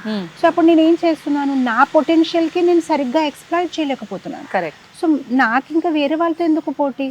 నాకు మొన్న 80 వచ్చాయి, ఎలాగైనా నాకు ఇప్పుడు 85 రావాలి, నేను నన్ను డిఫీట్ చేసుకోవాలి. సో అలాంటి అంబిషన్ పెట్టుకోవాలి. కానీ వేరే వాళ్ళతో పోటీ పెట్టుకుంటే మన పొటెన్షియల్ ని మనమే మినిమైజ్ చేసుకుంటున్నాం. Maybe we can run better than them, maybe మనం వాళ్ళకైనా ఎక్కువ రావచ్చు, కానీ మనమే మనల్ని లిమిట్ చేసేసుకుంటున్నాం అన్నమాట. సో అంబిషన్ లో తప్పు లేదు. See you can be happy, but you don't want to be happy, you want to be happy than him, you want to be happy than her. మనం ఆనందంగా ఉండొచ్చు, కానీ మనకేంటంటే ఆవిడకైనా ఎక్కువ ఆనందంగా ఉండాలి, అదే విషయంలో మళ్ళీ అంతే, అది అవ్వదు. అలాంటి అంబిషన్స్ పెట్టుకుంటే మనం దుఃఖంగానే ఉంటాము. నేను సుఖంగా ఉండాలి, బాగుండాలి, సాత్వికమైన జీవితము, మంచిగా నేను ఏదైనా ఒక జీవితంలో సాధించాలి, కానీ ఇతనికైనా ఎక్కువ అతనికైనా ఎక్కువ ఆనందం కాదు, నేను ఆనందంగా ఉండాలి. ఆ ఒక అంబిషన్ పెట్టుకోవాలి. నేను బాగుండాలి, అతనికైనా ఎక్కువ బాగుండాలి, ఇతనికైనా ఎక్కువ గాడు. అక్కడే మనకి ఒక చిన్న కథ చెప్పొచ్చు. ఒక అతను అడవి లోపలికి వెళ్ళి తపస్సు చేసుకున్నాడు. తపస్సు చేసినప్పటికీ ఒక బ్రహ్మ రాక్షసుడు చెట్టు పైన ఉంటే, తను ఏంటంత కష్టపడిపోతావు, నీకేం కావాలి చెప్పు నేను ఇస్తాను అంటే, అవునా అయితే నేను ఏది ఊహిస్తే ఏది ఆలోచిస్తే అది నాకు దొరకాలి. దొరుకుతుంది, కానీ నీకేదైతే దొరుకుతుంది అతనికైనా రెట్టింపు నీ నేబర్స్ కి దొరుకుతుందని చెప్పారు. కానీ ఆ మాట తను వినక ఇతను ఓకే చెప్పినప్పటికీ తను చాలా ఎక్సైటెడ్ అయిపోయి అవునా అవునా అవునా అని గెంతుతున్నాడు. ఓకే నేను నీకు దీవించానని చెప్పి పంపించేశాడు. ఇంటికి వెళ్ళాడు. ఇంటికి వెళ్ళి వాళ్ళ భార్యతో చెప్తున్నారు, చూడు నాకు ఇలాంటి ఒక బూన్ వచ్చింది అంటే, ఓ వెరీ నైస్ అని. అయితే ఇప్పుడు ఏం కోరుకుందామంటే ఒక కార్ కొనుక్కుందాం.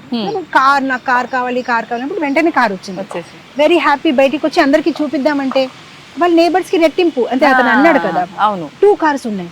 అదేంటి తనకి 2 కార్స్ వచ్చాయని మళ్ళీ వెంటనే తను 2 అంతస్తుల బిల్డింగ్ కోరుకున్నాడు. బయటికి వచ్చి చూస్తే వాళ్ళ నేబర్ కి 4 అంతస్తుల.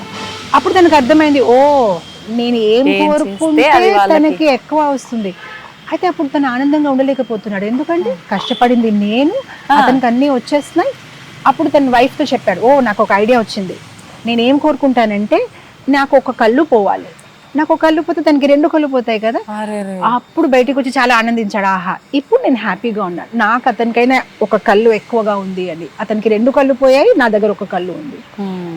మనము ప్రస్తుతము మనం అనుకోవచ్చు ఇదొక స్టోరీ, కానీ మనం అలానే ఉన్నామనుకున్నాం. ఇతనికైనా ఎక్కువ, నా దగ్గర కార్ ఉంది కానీ తనకైనా ఎక్కువ కావాలి.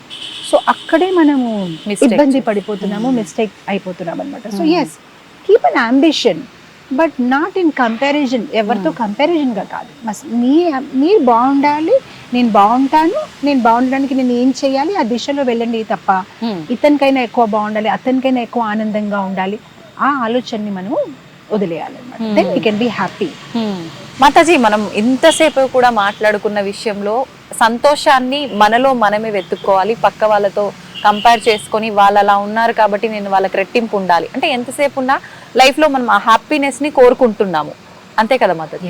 నిజమైన సంతోషం అసలు దేంట్లో దొరుకుతుంది? సంతోషం అంటాము, ఆనందం అంటాము, అసలు ఈ రెండింటి మధ్య భేదం ఏంటి? ఆనందం అంటే టెంపరీగా ఉండొచ్చు, అది శరీరానికి సంబంధించి ఉండొచ్చు. సంతోషం అనేది ఆత్మ నుంచి వస్తుంది. అయినా నిజమైన సంతోషం ఎప్పుడు వస్తుందంటే భగవంతుడితో ఒక అనుసంధానం పెట్టుకుంటాం, అప్పుడు నిజమైన ఆనందం వస్తుంది. భగవద్గీతలో భగవంతుడు ధ్యాన యోగాలో చెప్తున్నారనమాట, అత్యంతం సుఖం అప్నుతి. ఎప్పుడైతే బ్రహ్మ సంస్పర్శం, మనం ఎప్పుడైతే భగవంతుడు ఒక అనుబంధం, భగవంతుడు ఒక స్పర్శం చేసుకుంటామో అప్పుడు నిజమైన ఆనందం. ఎందుకంటే ఈ బాడీ అనేది టెంపరీగా ఉంది, ఇది పంచమహాభూతాలతో తయారై ఉంది. దీని లోపల మనకి ఇంకొక శరీరం ఉంది, సూక్ష్మ శరీరం. అది మన బుద్ధి అహంకారంతో తయారయ్యింది. ఈ భౌతిక శరీరం మనం మారుస్తూ వెళ్ళిపోతూ ఉంటాం, కానీ సూక్ష్మ శరీరము పర్మనెంట్ గా మనతోనే ఉంటుంది. సో ఎలా అయితే ఇప్పుడు ఒక పంజరంలో ఒక పక్షి ఉంటే కేవలం పంజరంని పెయింట్ చేస్తే పక్షికి ఆనందం ఉండదు, పక్షికి భోజనం పెడితేనే అది బాగా ఆనందంగా ఉంటుంది. అలానే మనం అస్తమాను మన శరీరం కోసమే కష్టపడుతున్నాం. మంచిగా నాకు లగ్జరీ బ్లాంకెట్ కావాలి, మంచి బెడ్ కావాలి, కార్ కావాలి, ఫోన్ కావాలి. ఓకే, అది సమ్ ఆనందం ఇస్తుంది. సంతోషం అనేది ఎప్పుడు వస్తుందంటే ఎప్పుడైతే మనం ఆత్మకి పోషణం ఇస్తాం. ఆ ఆత్మకి పోషణం ఏంటంటే భగవంతుడితో అనుసంధానం, భగవంతుడిని గుర్తు చేయడం, ఆయన గురించి వినడము, ఆయన నామస్మరణం చేయడము, ఆయన ప్రసాదాన్ని స్వీకరించడము. ఎప్పుడైతే ఆ ఆత్మకి పోషణ ఇస్తామో అప్పుడు మనకి నిజంగా సంతోషం, you feel happy, peaceful, you will get that inner peace. లోపల నుంచి ఎంత ఆనందంగా సంతోషంగా, బికాజ్ మీరు ఒక బిగ్గర్ పిక్చర్ని చూస్తారు, అప్పుడు మీకు అర్థమవుతుంది ఈ జీవితం తాత్కాలికంగా ఉంది, ఇంతకైనా ముందు కూడా నేను జీవించాను, దీని తర్వాత చావు తర్వాత కూడా జీవితం ఉంది, ఏదైతే నా జీవితంలో జరుగుతుంది అన్ని తాత్కాలికంగా ఉంది.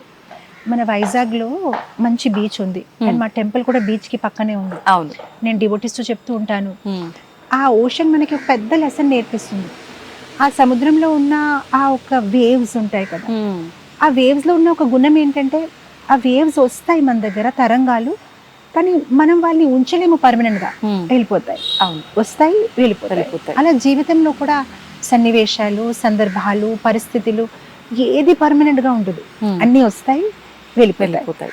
ఆధ్యాత్మిక జీవితంలో ఉన్నప్పుడు అది మనం చాలా క్లియర్ గా అర్థం చేసుకుంటాము, అండ్ ఎల్లప్పుడూ మన మనసులో అది గుర్తుంచుకుంటూ ఉంటాము, ఏది పర్మనెంట్ గా కాదు.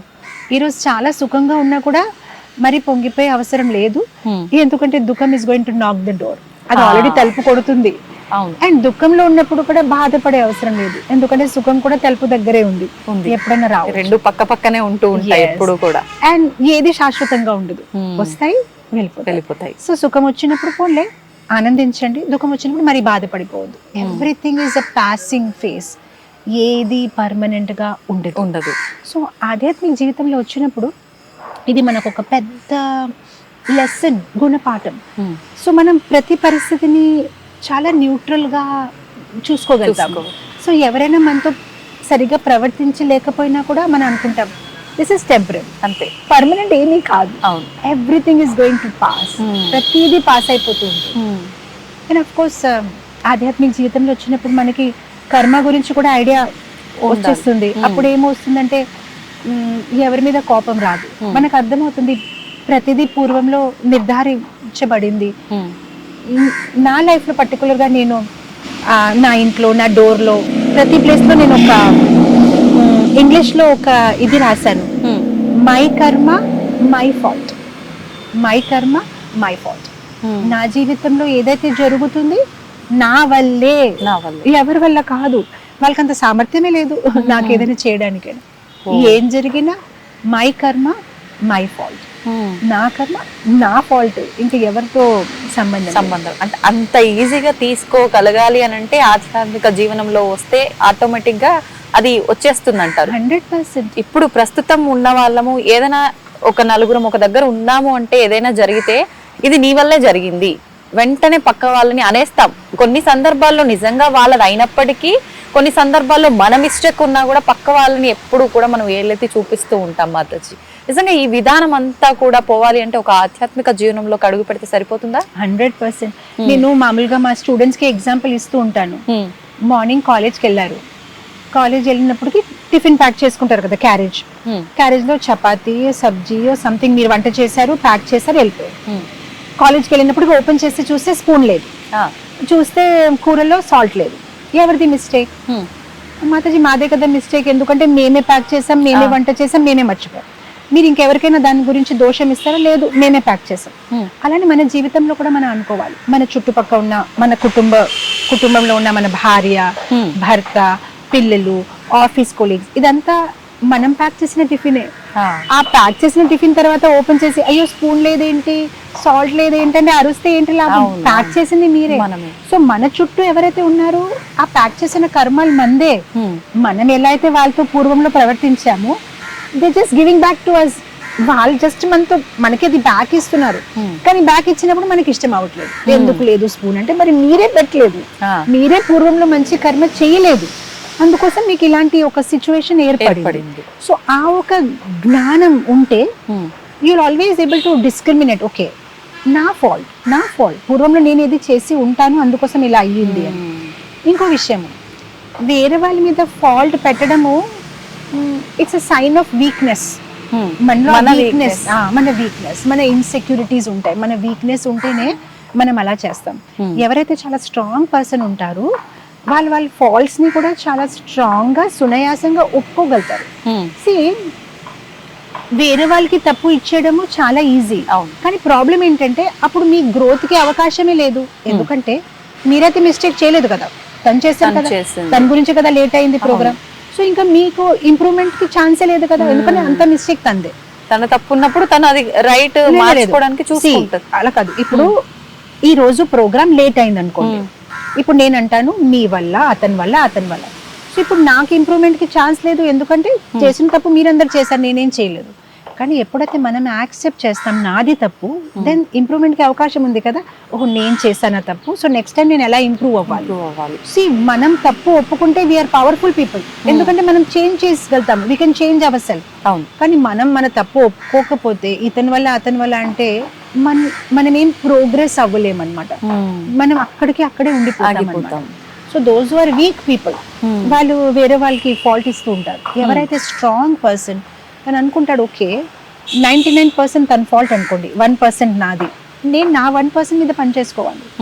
I have to work on my 1%. మీది 99% ఉండొచ్చు, దాంతో నాకేం సంబంధం. మీ 99% అది మీ ప్రాబ్లం, నా 1% ఫాల్ మీద నేను పని చేసుకోవాలి. అలా చేసినప్పటికైనా మనం ఇంప్రూవ్ అవుతూ వెళ్తాం అనమాట. సో వేరే వాళ్ళ మీద దోషం ఇచ్చేయడం ఈజీ, కానీ ఇంప్రూవ్మెంట్ స్కోప్ లేదు. నా దోషం అని నేను ఒప్పుకుంటే నేను ఇంప్రూవ్ అవ్వగలుగుతాను. I can become better because it's my fault. I'll become better అనమాట. So ya it takes a lot of అవును అండర్స్టాండింగ్, అవును maturity, but it will happen as time passes. మనం ఎప్పుడైతే భగవద్గీత, భాగవతం, శాస్త్రాలు చదువుతూ ఉంటాము, దాంట్లో ఎన్నో వృత్తాంతాలు, ఎంతో మహానుభావులు వాళ్ళ ఒక జీవిత చరిత్రము, వాళ్ళు కఠినమైన పరిస్థితి అయినప్పటికీ వాళ్ళు ఎలా ప్రవర్తించారు, దాని నుంచి వింటూ నేర్చుకుంటూ మన జీవితంలో దాన్ని ఆచరించే ఒక ఇన్స్పిరేషన్ వస్తుంది. సో ఇప్పుడు మనం ఎవరికైతే చూస్తే మనం వాళ్ళగా అవ్వాలని అనుకుంటాం కదా. ఇప్పుడు పిల్లలు సినిమా స్టార్స్ ని చూస్తున్నారు అనుకోండి, వాళ్ళు ఎలాంటి బట్టలు వేసుకుంటున్నారు, వాళ్ళు ఎలాంటి లిప్స్టిక్ వేసుకున్నారు, దాన్ని వాళ్ళు అనుకరించాలని అనుకుంటారు. అవును. అలానే మనం శాస్త్రం నుంచి గొప్ప వాళ్ళ ఒక్క జీవితాన్ని చదివితే అప్పుడు మెల్లమెల్లగా వాళ్ళని అనుకరించాలని ఆ ఒక్క ఇన్స్పిరేషన్ రావచ్చు. ఓ ఇతను ఎంత సహనం ఉంది, ఇతనిలో ఎంత ఓర్పు ఉంది, ఇతనిలో ఎంత మంచి గుణాలు ఉన్నాయి. వింటూ వింటూ వింటూ ఆ మెల్లమెల్లగా ఆ మంచి గుణాలు మనలో కూడా ఉంటాయి. యాక్చువల్గా పద్మపురాణంలో అంటారు, మనం ఎవరి గురించి అయితే ఎక్కువగా వింటామో వాళ్ళు 1% క్వాలిటీ మనలో వచ్చేస్తుంది. సో ఇప్పుడు మనం ఆల్ ది టైమ్ రాంగ్ అసోసియేషన్లో ఉన్నామనుకోండి, వాళ్ళు 1% క్వాలిటీ మనలో వచ్చేస్తుంది. ఇప్పుడు సోషల్ మీడియాలో అనేక చలచిత్రాలు చాలా వాయిలెంట్గా ఉంటున్నాయి, అది చూస్తే ఏమవుతుంది, దాని 1% క్వాలిటీ మనలో వస్తుంది. అలాంటి మనం మంచి కంటెంట్ని చూసామనుకోండి, ఆ 1% మంచి క్వాలిటీస్ మనలో వస్తుంది. అందుకోసం ఇప్పుడు అది మన డిసిషన్, మనం ఎలాంటి క్వాలిటీ మనలో మనం తీసుకురావాలని అనుకుంటున్నాం. ఇది చెప్తుంటే నాకు ఒక మాట గుర్తొచ్చింది. పిల్లలు కూడా పూర్వంలో మేము చిన్నప్పుడు మాకు వీడియో గేమ్స్ ఎలా ఉండేదంటే, ఒక సర్కస్, దాన్ని తను ఇలా గెంతాలి, ఒక గుర్రం మీద అలా తను రీచ్ అవ్వాలి, ఒక దాంట్లో ట్రెజర్ ఉంది, గోల్డ్ ఉంది, ఆ గోల్డ్ ని తను వెతుకొని చివరికి అది సాధిస్తాడు. అలాంటి మంచి వీడియో గేమ్స్ ఉండేది. ఇప్పుడున్న వీడియో గేమ్స్ చూడండి, చంపే బ్లడ్ వచ్చేయాలి, నువ్వు అలా స్పీడ్ గా వెళ్ళాలి, తోసేయాలి, ఈ పర్సన్ ని చంపేయాలి. సో ఒక చిన్న బాబు తను కాలేజ్ వచ్చే వరకు థౌజండ్స్ ఆఫ్ మర్డర్స్ అన్ని చూసేస్తున్నాడు, తను ఒక గేమ్ తో తను చేస్తున్నాడు. ఆ తర్వాత తను ఎవరికైనా కొట్టాలంటే తనకేం పెద్దగా అనిపించకపోవచ్చు, ఎందుకంటే 1000 times అది చేశాడు తను విజువల్ గానీ మీడియాలో. కానీ మా చిన్నప్పుడు అలాంటి గేమ్స్ ఉండేది కాదు, ఆల్ సాత్విక్ గేమ్స్. ఇలా జంప్ చేస్తాడు, ఇలా గోల్డ్ వస్తుంది, తను ఇలా అలా పరిగెత్తు ఉంటే ఏదైనా ఫిష్ వస్తుంది మధ్యలో, దాన్ని ఇలా, it was very nice. So అదంతా కూడా చాలా ప్రభావితం. టెక్నాలజీ పెరిగే కొద్దీ అది మంచి వైపు అడుగులు వేయటానికంటే కూడా చెడు వైపు అధర్మంగా ఎక్కువ అడుగులు వేయటానికి సిద్ధపడుతోందనే చెప్పాలి పరిస్థితులు. ఎగ్జాక్ట్లీ. దాన్ని మంచిగా మలుచుకుంటే టెక్నాలజీ ఈజ్ ఎ బ్లెస్సింగ్. ఎంత పెద్ద బూన్ అసలు. అవును అవును. ఎంత మందిని మనం రీచ్ అవ్వగలుగుతున్నాము. అవును. పూర్వంలో ఆధ్యాత్మిక జ్ఞానం అంటే గురుకులకి వెళ్ళాలి, అడవిలో ఉండాలి, గురుగారి దగ్గర సేవలు చేసుకుంటూ నేర్చుకుంటూ ఉండాలి. ఇప్పుడు 1 button అంతే, మీకు మంచిగా మీరు ఏం కావాలి ఆధ్యాత్మికత గురించి వినొచ్చు. సో మంచి ఛాన్సెస్ ఉన్నాయి యూజ్ చేయడానికి. Depends upon how we use it. మనం ఎలా యూజ్ చేస్తున్నాం మన పైన ఆధారపడి. అంతే. ఇప్పుడు మీరు అన్నట్టుగా ఈ సోషల్ మీడియా వల్ల చాలా మంది పైకి ఎదిగిన వాళ్ళు ఉన్నారు, అంతే రకంగా కింద పడిపోయిన వాళ్ళు ఉన్నారు. అంటే అది మనం ఎలా ఉపయోగించుకుంటున్నాము అనే దానిపైనే ఆధారపడి ఉంటుంది. మనం ఉపయోగించుకోవాలి దాన్ని మంచిగా అని అంటే, ఇప్పుడు మీరన్నట్టు మనం ఏ బటన్ నొక్కుతున్నాము అంతే కదా. ఎగ్జాక్ట్లీ. సోషల్ మీడియా చాలా పెద్ద ఇన్ఫ్లుయెన్స్ క్రియేట్ చేస్తుంది. అండ్ సోషల్ మీడియాలో కూడా మనం చాలా సెలెక్టివ్గా ఉండాలి, మనం ఏం వింటున్నాం. మీరు సోషల్ మీడియాలో వెళ్ళి గీత చదివితే మన కోసం మంచిది కాదని ప్రెస్ చేయండి, అలా కూడా 1000 reasons వస్తాయి. ఎవ్రీథింగ్ బ్యాడ్ అండ్ గుడ్ అన్నమాట. సో ఈవెన్ సోషల్ మీడియా మీద కూడా కంప్లీట్ గా ఆధారపడకుండా ఏదైతే ఆథెంటిక్ సైట్స్ ఉంటాయి, మన మెంటర్స్, మన గురువుల దగ్గర అది ఒక ఫిల్టర్ లాగా చేసి వెళ్ళాలి. ప్రతిదీ చూసుకుని ఊరికే ఆ రీల్స్ అలా అలా చూసినప్పటికీ కూడా మనం కంప్లీట్ గా, అంటే కొందరు అంటారు లేదు మేము భక్తి చేస్తాం. ఎలా చేస్తున్నారు భక్తి అంటే? అదే రీల్స్ చూస్తాం, ఆధ్యాత్మిక రీల్స్ చూస్తాం. ఐ టెల్ యు ఒక స్టోరీ చెప్తాను. ఒక అతను చాలా పాపాలు చేశాడు. పాపాలు చేసినప్పటికీ చివరికి చనిపోయాడు. చనిపోయినప్పటికీ యమదూతలు వచ్చాయి. దూతలు వచ్చేసి, సార్ మీరు స్వర్గానికి వెళ్ళాలనుకుంటున్నారా, నరకానికి వెళ్ళాలనుకుంటున్నారా, మీకు ఆ ఆప్షన్స్ ఉన్నాయంటే ఇతను వెంటనే, నేను ఎప్పుడూ జీవితంలో గుడికి వెళ్ళలేదు, నాకు ఆధ్యాత్మికత గురించి ఎటువంటి జ్ఞానం లేదు, కానీ నాకు అంతైతే తెలుసు, మంచి కర్మాలు చేస్తే స్వర్గానికి వెళ్తాము, చెడు కర్మాలు చేస్తే నరకానికి వెళ్తాము, ఆ మాత్రం జ్ఞానం అయితే నాకు ఉంది. ఇదేంటి మీరు కొత్తగా అడుగుతున్నారు, ఆప్షన్ ఇస్తున్నారు నాకు, మీరు స్వర్గాన్ని వెళ్ళాలనుకుంటున్నారా నరకాన్ని, అలా ఆప్షన్స్ ఎలా ఉంటాయండి, నా కర్మ ప్రకారమే కదా ఉంటుందంటే వీళ్ళు వెంటనే లేదండి, ఇప్పుడు అంత గవర్నమెంట్ మారింది కదండి, అన్ని రూల్స్ మారాయండి, మీకు ఇప్పుడు ఆప్షన్స్ ఉన్నాయండి, మీరు ఎంచుకోండి అంటే, సరే అయితే ఎలా ఎంచుకోవాలంటే ఇగోండి, మీరు స్వర్గం వెళ్ళాలనుకుంటే ఇక్కడ బ్రోషర్ ఉంది, ఆ బ్రోషర్ని మీరు చూసుకోండి, దాంట్లో ఉన్న ఫెసిలిటీస్, మీరు నరకం వెళ్ళాలనుకుంటే ఇగోండి యూట్యూబ్ లింక్ ఉంది, దాంట్లో మీరు చూడండి అంటే తన మనసులో అనుకున్నాడు, అయ్యో స్వర్గం ఇంకా చాలా బ్యాక్వర్డ్ గా ఉంది, ఇంకా బ్రోషర్స్ ఎవరు చూస్తారు, అన్ని యూట్యూబే కదా, నరకం చాలా టెక్నాలజికల్ అడ్వాన్స్ ఉంది, యూట్యూబ్ లింక్ ఉంది, తను హ్యాపీగా యూట్యూబ్ లింక్ పెట్టుకున్నాడు. పెట్టుకుంటే అందరూ చాలా ఎంజాయ్ చేస్తున్నారు, ఏదో తాగడము, స్మోకింగ్, ఇది అది ఇలా జంపింగ్ అనమాట, అబ్బా చాలా బాగుంది అని. వాళ్ళు 10 minutes తర్వాత వచ్చారు, సార్ డిసిషన్ తీసుకున్నారండి అంటే, అవును నేను నరకానికి వెళ్తాను. Are you sure sir? అవును నేను నరకానికే వెళ్తాను.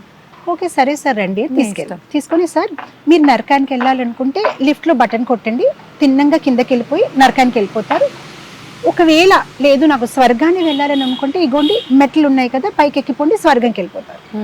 ఇతను ఇంకా కన్విన్స్ అయిపోయాడు, మెట్టలా ఇంకా మెట్లు ఎక్కడ ఉంటున్నాయి, ఎక్స్కలేటర్స్ అన్ని చోట్ల, ఈ స్వర్గం అనేది చాలా టెక్నాలజికల్ గా బ్యాక్వర్డ్ ఉంది, ఇదే బాగుంది, లిఫ్ట్ లో నొక్కితే కిందకి వెళ్ళిపోతాను తిన్నాం, కానీ లేదండి నేను డిసిషన్ తీసుకుని నేను నరకానికే వెళ్తాను. సరే వెళ్ళండి సార్ అని లిఫ్ట్ లో బటన్ నొక్కాడు, తిన్నగా కిందకి వెళ్ళిపోయాడు. లిఫ్ట్ ఓపెన్ చేశారు, ఓపెన్ చేసినప్పటికీ చెడు వాసనం అనమాట, అక్కడ మలమూత్రాలు విసర్జించి ఇక్కడక్కడ అందరు ఏడుపులు ఏడుస్తున్నారు, అగ్గి కాలుస్తుంది అంతే. సో అప్పుడు వెంటనే నచ్చారు, మేడం మేడం సార్ మీరు రాంగ్గా తెచ్చారండి, ఈ రాంగ్ ప్లేస్ అండి, మేబీ బై మిస్టేక్ తెచ్చారండి, ప్లీజ్ నన్ను పైకి తీసుకురండి అంటే వాళ్ళు పైనుంచి వచ్చారు, సార్ మీరే కదండి నరకాన్ని సెలెక్ట్ చేస్తున్నారు, కానీ ఆ యూట్యూబ్ లింక్ లో అలా లేదండి, యూట్యూబ్ లింక్ లో అందరు చాలా ఆనందంగా కనిపించారని. అప్పుడు వెంటనే వాళ్ళ పైనుంచి, that is our social media PR department అండి, వాళ్ళ కొంచెం అలానే పరిస్థితి చూపిస్తూ ఉంటారండి, కానీ నరకం అలానే ఉంటుందండి, థ్యాంక్ యూ నండి అని వాళ్ళు వెళ్ళిపోయారు. ఇది ఉంది పరిస్థితి. ప్రస్తుతం ఏంటంటే ఆ మీడియా ద్వారా మనము ఆ మీడియాలో ఇలా చూపిస్తే you are like a perfect man, అలా హ్యాండ్ లో సిగరెట్ ఉండు, లేదంటే ఒక సమ్ ఇలా స్మోక్ చేస్తూ ఆ రేమాండ్స్ ఇలా కోట్ వేసుకుంటూ అంటే అలా చూపిస్తున్నారు పిల్లలకి కూడా, వావ్ అలా ఉండాలా, అలా ఎంత బాగున్నాడు, వాళ్ళని వాళ్ళు ఒకసారి ఇమాజిన్ చేసుకొని ఇది బాగుంది అనే వేలోకి వెళ్ళిపోతున్నారు, రాంగ్ థింగ్స్ ని వాళ్ళు ప్రమోట్ చేస్తున్నారు. సో పిల్లలు కూడా ఓకే ఇలానే ఉండాలి, స్టైలిష్ అంటే ఇలానే ఉండాలి, సాత్వికంగా ఉంటే ఆహా అతను ఏంటి ఇలా ఉన్నాడు, టెంపుల్స్ కి వెళ్ళిపోయేవాడు. సో మన మీడియాకి కూడా ఒక బాధ్యత ఉంది, సరిగైన విలువల్ని వాళ్ళు ఫోకస్ తెస్తే the whole world will become a beautiful place, అందరూ చాలా మంచిగా తయారవుతారు. మనం సరిగైన ఐడియల్స్ మీద ఫోకస్ చేస్తాం. ఇప్పుడు మనం మీడియాలోనే ఇలా చూపించామనుకోండి, గుడికి వెళ్ళడమైనా, వేరే వాళ్ళకి ఉపకారం చేయడమైనా, సాత్వికమైన జీవితమే హీరో అలా ఉంటాడంటే అందరు ఆ హీరో లాగా అవ్వాలని అనుకుంటారు. కానీ మన మీడియాలోనే హీరో అంటే ఎవరికైనా చంపేస్తాడు, కొట్టేస్తాడు, తాగేస్తాడు, తినేస్తాడంటే ఓ అలా అవ్వాలని యువకులు అలా అట్రాక్ట్ అయిపోతారు. సో మనకెంత పెద్ద బాధ్యత ఉంది, మనం మన ఒక్క కమ్యూనిటీని ఎలా చూడాలనుకుంటున్నారు, మనం అలాంటి మీడియా కంటెంట్ రిలీజ్ చేయాలి. అవును, మీడియా కంటెంట్ రాంగ్ గా రిలీజ్ చేసిన తర్వాత ఇగో ఈ రేప్స్ ఎందుకు అయిపోయాయి కలకట్టాలో, ఇగో ఇదేలా ఎందుకు అయింది, అలా మళ్ళీ మీ వల్లే అయ్యింది అది. మీరు ఏదైతే ప్రకాశంలో తెచ్చారో, ఏదైతే హైలైట్ చేస్తున్నారో అందరు దాన్ని అనుకరిస్తున్నారు. మంచిది హైలైట్ చేయండి, అందరు మంచిగా అనుకరిస్తారు. అంటే భగవంతుడు కూడా మనకు మంచి చెడు అని ఇప్పుడు మీరు చెప్పిన ఉదాహరణలోంచి సింపుల్ గా అర్థం చేసుకోవాలి అని అంటే 2 మార్గాలు మనం ముందర ఉంచారు. నువ్వు ఏ మార్గం ఎంచుకుంటావు అని అంటే అందరం కూడా కొంచెం మనకి ఎంజాయ్మెంట్ కు దగ్గరగా ఉండి సులువుగా ఏది ఉంటే ఫస్ట్ దాంట్లో వెళ్ళిపోతాము, అదే అతి కష్టవంతమైనది. ముందుకు వెళ్తున్నా కొద్దీ ఏదైతే ముందు నుంచే మనం కష్టపడుతూ వెళ్తామో వెళ్ళేసరికి చివరికి అదే అందంగా ఉంటుంది అనటానికి ఒక నిదర్శనంగా చెప్పొచ్చు. అంటారు కదా మేడం, మనం ఏం చేసినా కూడా మొదటి మెట్టు దగ్గర నుంచి ప్రారంభిస్తే మెట్లు ఎక్కుకుంటూ వెళ్తే అక్కడికి వెళ్ళిన తర్వాత అది అలా ఫిక్స్ అయిపోతుంది అని చెప్పి నిజంగా చాలా విషయాలు అర్థం చేసుకోవచ్చు మీరు చెప్పిన ఆ ఎగ్జాంపుల్ నుంచి. ఎస్ ఎస్ ఇవన్నీ కూడా ఈ మెసేజ్ నిజంగా పిల్లల వరకు వెళ్ళగలిగితే చాలా బ్యూటిఫుల్ గా ఉంటుంది వాళ్ళ లైఫ్. దీన్ని వాళ్ళు ఒక ఆచరణలో పెట్టుకోగలిగితే వాళ్ళ లైఫ్ లో ఎగ్జాక్ట్లీ. అద్భుతం మేడం నిజంగా. ఇప్పుడు మీరు అన్నట్టుగా స్వర్గం నరకం అన్నారు కదా మేడం, నిజంగా ఈ స్వర్గం నరకం అనేది ప్రతి ఒక్కరి లైఫ్ లో ఉంటుందంటారా, లేదంటే ఇది మనిషిని ఒక మంచి జీవనం వైపు తీసుకెళ్లడం కోసం చెప్పే ఉదాహరణ వరకు మాత్రమేనా? ఇది ఉదాహరణ కాదు, ఇది నిజంగా ఉంది. నిజంగా ప్రదేశాలు ఉన్నాయి. మొత్తం అంతా భాగవతం, శ్రీమద్ భాగవతంలో వ్యాసముని రాశారు. సో ఇప్పుడు మనం చూస్తున్నాం కదా, ఎన్నో గ్రహాలు మీకు సైన్స్ లో కూడా మీకు చెప్తున్నారు. సో నిజంగానే అలాంటి ప్లేసెస్ ఉన్నాయి. ఎక్కడైతే లైక్ ఫర్ ఎగ్జాంపుల్ మన ఒక సిటీలో అయినా స్టేట్ లో అయినా ప్రిజన్స్ ఉంటాయి కదా, ఎక్కడైతే ఎవరైనా తప్పు చేస్తే వాళ్ళని సరిదించడానికి, వాళ్ళని సర్దించడానికి, వాళ్ళని సరి చేయడానికి తీసుకువెళ్తారు. అలానే ఈ ప్లానెటరీ సిస్టమ్స్ లో కూడా అలాంటి గ్రహాలు ఉన్నాయి. ఎక్కడైతే వెళ్ళి మనం చేసిన తప్పులకి మనకి ఆ పశ్చాత్తాపం తెప్పించడానికి కొన్ని పనిష్మెంట్స్ మనకి ఇవ్వడం జరుగుతాయి. కొన్ని అక్కడ ఇవ్వడం జరుగుతాయి, కొన్ని బ్యాలెన్స్ పనిష్మెంట్స్ మళ్ళీ మనకి ఒక మానవ శరీరమైనా లేదంటే ఒక జంతు శరీరమైనా ఇవ్వడం జరుగుతుంది. అండ్ మళ్ళీ మనం ఆ కర్మలు ఏదైతే మనం పూర్వంలో చేసామో దాని ఫలితాన్ని అనుభవించవలసిందే అన్నమాట. సో ఇది భయపెట్టడానికి కాదు, కానీ నిజంగానే ఆ ప్రదేశాలు అయితే ఉన్నాయని మన శాస్త్రంలో చెప్పిబడింది అనమాట. అంటే అది మరణం అనంతరం మనం వెళ్ళాల్సిన స్థితి అనొచ్చా? వెళ్ళాలి. కానీ కొంతమంది పెద్దవాళ్ళు చెప్తూ ఉంటారు, స్వర్గం నరకం ఎక్కడో ఉండదు, మనం ప్రస్తుతం ఏదైతే అనుభవిస్తున్నామో అందులో పడే ఇబ్బందులే మనకు నరకంతో సమానం, మనం పడే ఏదైనా మంచి అనుభూతులు ఉన్నాయో అదే స్వర్గంతో సమానం అంటారు కదా మేడం. మాతాజీ ఇప్పుడు కర్మ అనేసరిక డిఫరెంట్ వేస్ దాన్ని రిజల్ట్ ఇస్తుంది. కొన్ని కర్మలు ఇన్స్టెంట్ అన్నమాట, ఇన్స్టెంట్ మ్యాగీ లాగా ఇన్స్టెంట్ కర్మ. అంటే ఈ రోజు నేను ఐస్ క్రీమ్ తినేసాను, వెంటనే ఒక గంటలో దగ్గుతాను, జలుబు. సో అది ఇన్స్టెంట్ అన్నమాట. కొన్ని డిలేడ్ ఉంటాయి అన్నమాట. నిన్న రాత్రి చాలా ఎక్కువ తినేసాను, ఈ రోజు కడుపు నొప్పి.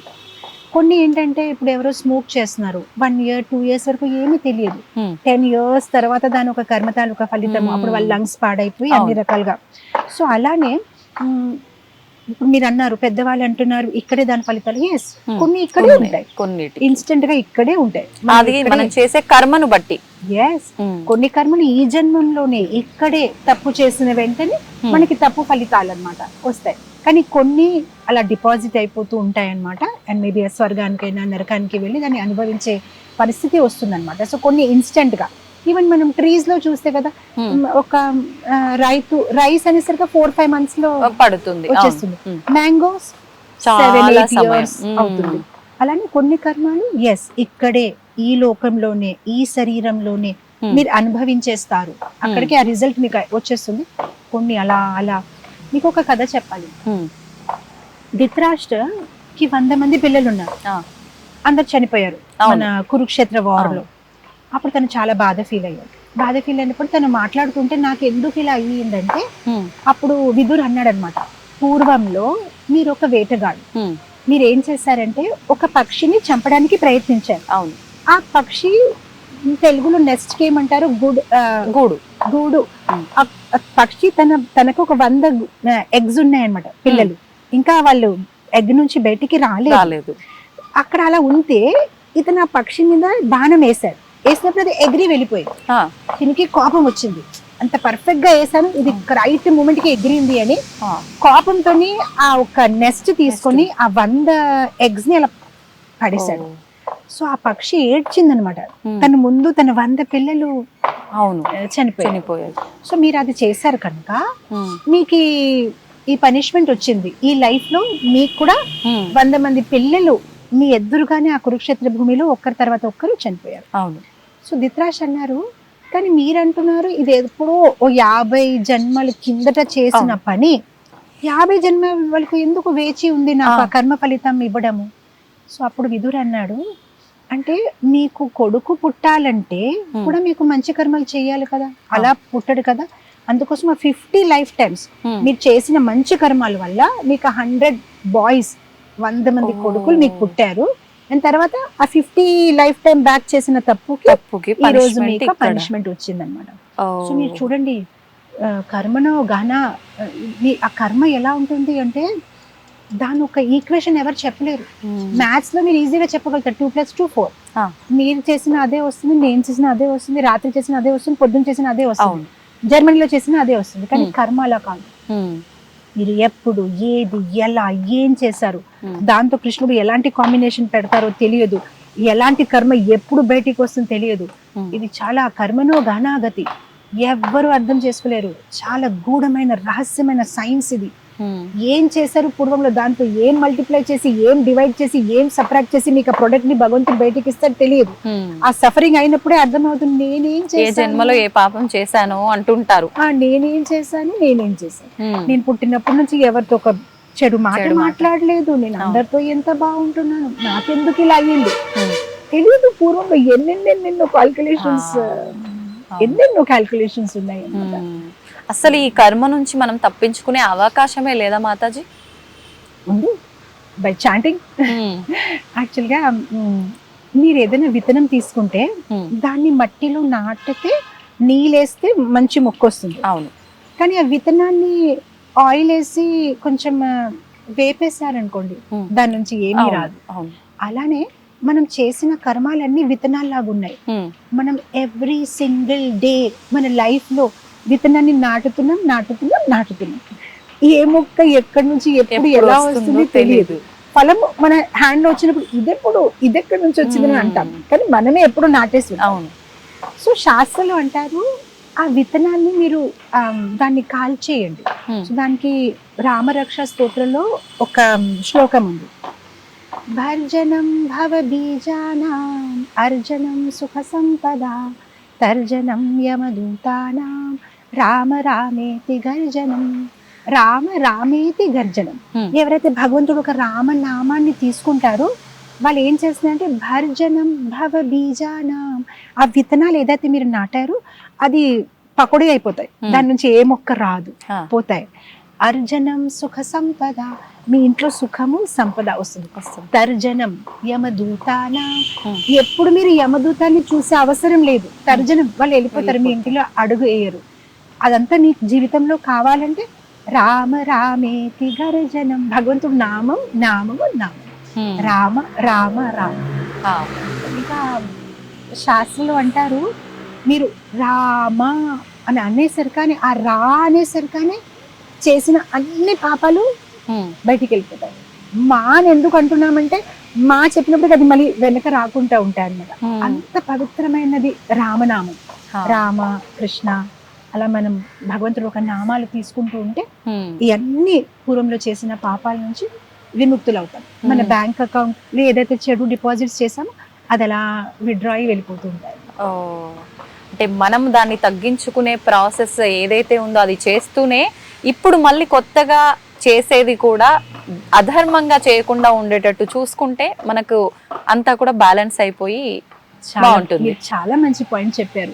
అంటే ఒక కార్ డ్రైవ్ చేస్తే ఎక్సిలేటర్ మీద కాలు పెట్టాలి, బ్రేక్ నుంచి కాలు తీసేయాలి. అవును, రెండు పెట్టుకుంటే కారు ముందుకి వెళ్ళదు. అలానే ఓకే, మనం జపం చేస్తున్నాము, పూర్వంలో చేసిన పాపాల నుంచి విముక్తులయ్యాం. ఇప్పుడు కొత్త కర్మాలు ఏదైతే ఉన్నాయో అది చాలా జాగ్రత్తగా ఎంచుకుంటూ చేయాలి. మళ్ళీ అది కంటిన్యూ చేస్తారనుకోండి, ఆ సైకిల్ నుంచి ఇంకా తప్పదు. కొత్త కర్మాలు, మళ్ళీ దాని కొత్త ఫలితాలు. పాత కర్మాలు అన్ని పోయాయి, కానీ మళ్ళీ కొత్త కర్మాలు, అదొక కంటిన్యూస్ సైకిల్. సో ఇటు జపం చేయడము, ఇటు మంచి కర్మాలు, మంచి కాదు చెడు కాదు, ఆధ్యాత్మిక కర్మ. అంటే మీరు ఏదైతే చేస్తారో భగవంతుణ్ణి కేంద్రీకరించి చేస్తే దానికి ఎటువంటి కర్మ ఫలితం ఉండదు అని భగవద్గీత అంటారు. కర్మ అకర్మ వికర్మ. అకర్మ వికర్మ అంటే చెడు కర్మలు, కర్మాలంటే మంచి కర్మాలు. అకర్మాలంటే మీకు దాని చెడు ఫలితం రాదు, మంచి ఫలితం రాదు, మీ ఆధ్యాత్మిక ఫలితం వస్తుంది. సో మనం ప్రయత్నించవలసింది అదే అన్నమాట. ఏదైతే మనం దైనిక జీవితంలో చేస్తున్నామో భగవంతుని తలుచుకొని చేయండి. తింటే భగవంతుని తలుచుకోండి, మాట్లాడినప్పుడు గోవింద నామం చేసుకోండి, ఏదైనా మొదలు పెట్టినప్పుడు కృష్ణుని తలుచుకోండి. అలా భగవంతుని తలుచుకొని చేసింది అకర్మ. పూర్వం పెద్దవాళ్ళంతా కూడా ప్రతి కదలికలో వాళ్ళకి ఇష్ట దైవం ఎవరైతే ఉంటారో ఆయన నామాన్ని తలుచుకుంటూనే చేసేవారు. అది ఎటువంటి పనైనా సరే, పడుకొని లేస్తున్నా, కింద కూర్చొని లేస్తున్నా, ప్రతి పనిలో వాళ్ళు నామస్మరణ చేస్తూనే లైట్ ఆన్ చేసిన, ఏదైనా ఒక పుస్తకంతో రాసే ముందు గోవింద నామం రాయడం అయినా, అవును, so beautiful it is. Mataji కర్మలు తప్పించుకోగలుగుతామా అని అంటే దానికి మంచి ఒక ఎగ్జాంపుల్ మీరు చెప్పడం జరిగింది. అంటే ఇది మనం అంతా కూడా తెలిసే చేస్తున్నాము కానీ తెలియదు అన్న భ్రమలో ఉంటున్నాము. నిజంగానే మనకు తెలియకుండా కొన్ని కర్మలు చేస్తూ ఉంటాము. వాటి నుంచి తప్పించుకునే అవకాశం ఉందంటారా మాతాజీ? సో మనం తెలియకుండా చేసిన చాలా పాపాలు ఉంటాయి. ఫర్ ఎగ్జాంపుల్ ఇప్పుడు నేను మీతో మాట్లాడుతున్నాను, తెలియకుండా కూడా ఏదో లోపలికి వెళ్ళిపోతూ ఉంటాయి. మేము నడుస్తున్నాము, చీమిల మీద కాలేస్తూ ఉంటాం, అలాంటి ఎన్నో తెలియకుండా పాపాలు చేస్తున్నాం. కానీ తెలిసి చేసినా తెలియకుండా చేసినా తన ఒక ఫలితం అయితే ఒకటే ఉంటుంది. కానీ ఎప్పుడైతే మనం భగవంతుడి తాలూకా నామ జపం చేస్తామో తర్వాత తెలియకుండా చేసిన పాపాల నుంచి చాలా ఈజీగా విముక్తులైపోతాం అనమాట. అందు గురించి కదా మేము హరే కృష్ణ మహామంత్ర జపం చేస్తుంటాం ఇస్కాన్ డివోటీస్. మా దగ్గర ఒక మాల ఉంది. సో ఈ మాలలో ఆల్మోస్ట్ 108 పూసలు ఉంటాయన్నమాట. ఒక్కొక్క పూస మీద నేను 16 పేర్లు అనమాట. హరే కృష్ణ కృష్ణ కృష్ణ హరే హరే, హరే రామ రామ రామ హరే హరే. ఇది 16 సార్లు చేస్తాం. So 16 into 16 into 108 is equal to number of time a person breathes in and out, a healthy person. ఒక ఆరోగ్యం కలిగిన మనిషి ఒక రోజు 24 అవర్స్లో ఎన్నిసారి శ్వాసలు తీసుకొని వదులుతారో is equal to 16 into 16 into 108. దాని అర్థం ఏంటంటే ఇలా జపం చేయడం వల్ల కనీసం నా ప్రతి శ్వాసంలో భగవంతుడు ఒక నామం ఉండడం వల్ల తెలియకుండా చేసిన పాపాల నుంచి మనం చాలా ఈజీగా విముక్తులవుతాం. సో ఏదైనా హరినామము చాలా పవిత్రం. ఎప్పుడైతే ఎవరైనా హరే కృష్ణ మహామంత్రాన్ని జపం చేస్తున్నారు, నామస్మరణ చేస్తున్నారు, అది మనని ప్యూరిఫై చేస్తూనే ఉంటుంది. ఏరియల్ సర్ఫ్ లాగా బట్టల్లో ఉన్న మరకలు వెళ్ళిపోతాయి. అలానే మనం ఎప్పుడైతే జపం చేస్తామో మన హృదయం పవిత్రం అవుతూ ఉంటుంది. పూర్వంలో చేసిన అన్ని అకౌంట్స్ క్లియర్ అయిపోతూ వెళ్ళిపోతాయి అన్నమాట. సో అందు గురించి ప్రతి ఒక్కరు ఈ కలియుగంలో చాలా సరళమైన మార్గం. మీరు చూస్తే సత్యుగంలో వాళ్ళందరూ తపస్య చేసేవారు, హిమాలయ పైన వెళ్ళి. ఇప్పుడు మనం చేయలేము. త్రేతాయుగంలో మీరు చూస్తే శ్రీరాములు వారు యాగం చేశారు, సీతామాతని ఒక బంగార బొమ్మ తయారు చేసి. ద్వాపర యుగంలో చేస్తే అందరూ అర్చన. కానీ మనకి ఇప్పుడు యాగంకి సమయం లేదు, తపస్సుకి సమయం లేదు. సో కలియుగంలో మానవుల కోసం భగవంతుడు చాలా సునాయాసమైన మార్గము, కేవలం హరేర్నామం. సో కలిసంత్ర ఉపనిషత్తులో అంటారు, హరేర్నామ ఏవహి కేవలం కలు నాస్తేవ గతిరన్యత. ఇంకా ఏమీ గతి లేదు ఈ కలియుగంలో. కేవలం భగవంతుడు ఒక నామం ఎవరైతే జపం చేస్తారో వాళ్ళు అన్ని పాపాల నుంచి విముక్తులవుతారు, వాళ్ళకి కృష్ణ భక్తి దొరుకుతుంది, అండ్ వాళ్ళు ఆనందంగా జీవించగలుగుతారు అన్నమాట. మాతాజీ, ఒక్క నామము మంత్రము ఇలా మనం చేయగలిగితేనే మనం అన్నిటి నుంచి విముక్తి పొందుతాము, మంచి గతి పొందుతాం అంటున్నారు. కానీ కొంతమందిని చూస్తూ ఉంటాము, ఎంతసేపు చెడు మార్గంలోనే వెళ్తుంటారు, అయినా చాలా ఆధ్యాత్మికంగా భగవంతుడికి దగ్గరగా ఉంటుంటారు. కొంతమంది చాలా మంచిగా ఉంటారు, మంచి పనులే చేస్తుంటారు, ఎంతసేపు భగవంతుడి సేవలో ఉంటుంటారు. ఒకవేళ భగవంతుడిని పట్టించుకోకపోయినా మనుషులకి సేవ చేయటము, దానం చేయటము, ఇలాంటి మంచి పనులు చేస్తూ ఉంటారు. అంటే ఇదంతా ఒక రకంగా వాళ్ళు మంచి పనులు చేస్తున్నట్టే అనుకుంటాము, అయినా కూడా వాళ్ళు ఇబ్బందులు పడుతూనే ఉంటారు. ఎందుకంటారు మాతాజీ? యాక్చువల్గా మనం ఏంటంటే భగవంతుడి తాలూకా ఒక రక్షణ తాలూకా నిర్వచనాన్ని చాలా నేరోగా చెప్తున్నాం. యాక్చువల్గా భగవంతుడు ఒక రక్షణ అనేక రకంగా ఉంటుంది. కేవలం మన శరీరాన్ని కాపాడమే కాదు, ఆయన మన మానసికంగా మన ఆత్మని కాపాడతారు, ఆయన మనకి జ్ఞానాన్ని ఇస్తారు, అన్ని రకాలుగా భగవంతుడు మనకి రక్షణని ఇస్తారు. మనం ఏమనుకుంటామంటే నా ఆరోగ్యాన్ని కాపాడలేదు అంటే భగవంతుడు నన్ను కాపాడలేదు, నా డబ్బులు సంపాదించలేకపోయానంటే భగవంతుడు నన్ను కాపాడలేదు. కానీ భగవంతుడు ఒక ప్రణాళిక వేరేగా ఉంటుంది. నేను మీకు ఒక కథ చెప్తాను. ఒక గుడిలోని బృందావనంలోనే ఒక ఉడ్చేవాడు ఉన్నాడు, అంటే టెంపుల్ అంతా శుభ్రం చేసేవాడు, స్వీపర్. తను చాలా మంచి భక్తుడు. తను ఒకసారి భగవంతుడితో మాట్లాడుతున్నాడు విగ్రహంతో. అయ్యా, మీరు రోజంతా ఇలా నిలబడతారు కదా, చూసి నాకు చాలా బాధ వేస్తుంది. నేనైతే ఊడ్చిన తర్వాత కనీసం సాయంత్రమైనా నిద్రపోతాను, మీకు రెస్ట్ అనేది ఉండదు, అలా నిలబడి ఉంటారు. మీరేమనుకోకపోతే నేను మీకు ఏమైనా సాయం చేయవచ్చా? భగవంతుడు నువ్వెలా సాయం చేస్తా, నేను రోజంతా ఇక్కడ ఉండాలి కదా, భక్తులు వస్తారు ఏదో ఒకటి చెప్తుంటారంటే దాంట్లో ఏముంది, మీరు కొంతసేపు రెస్ట్ తీసుకుంటే నేను నిలబడతాను మీ ప్లేస్ లో అని.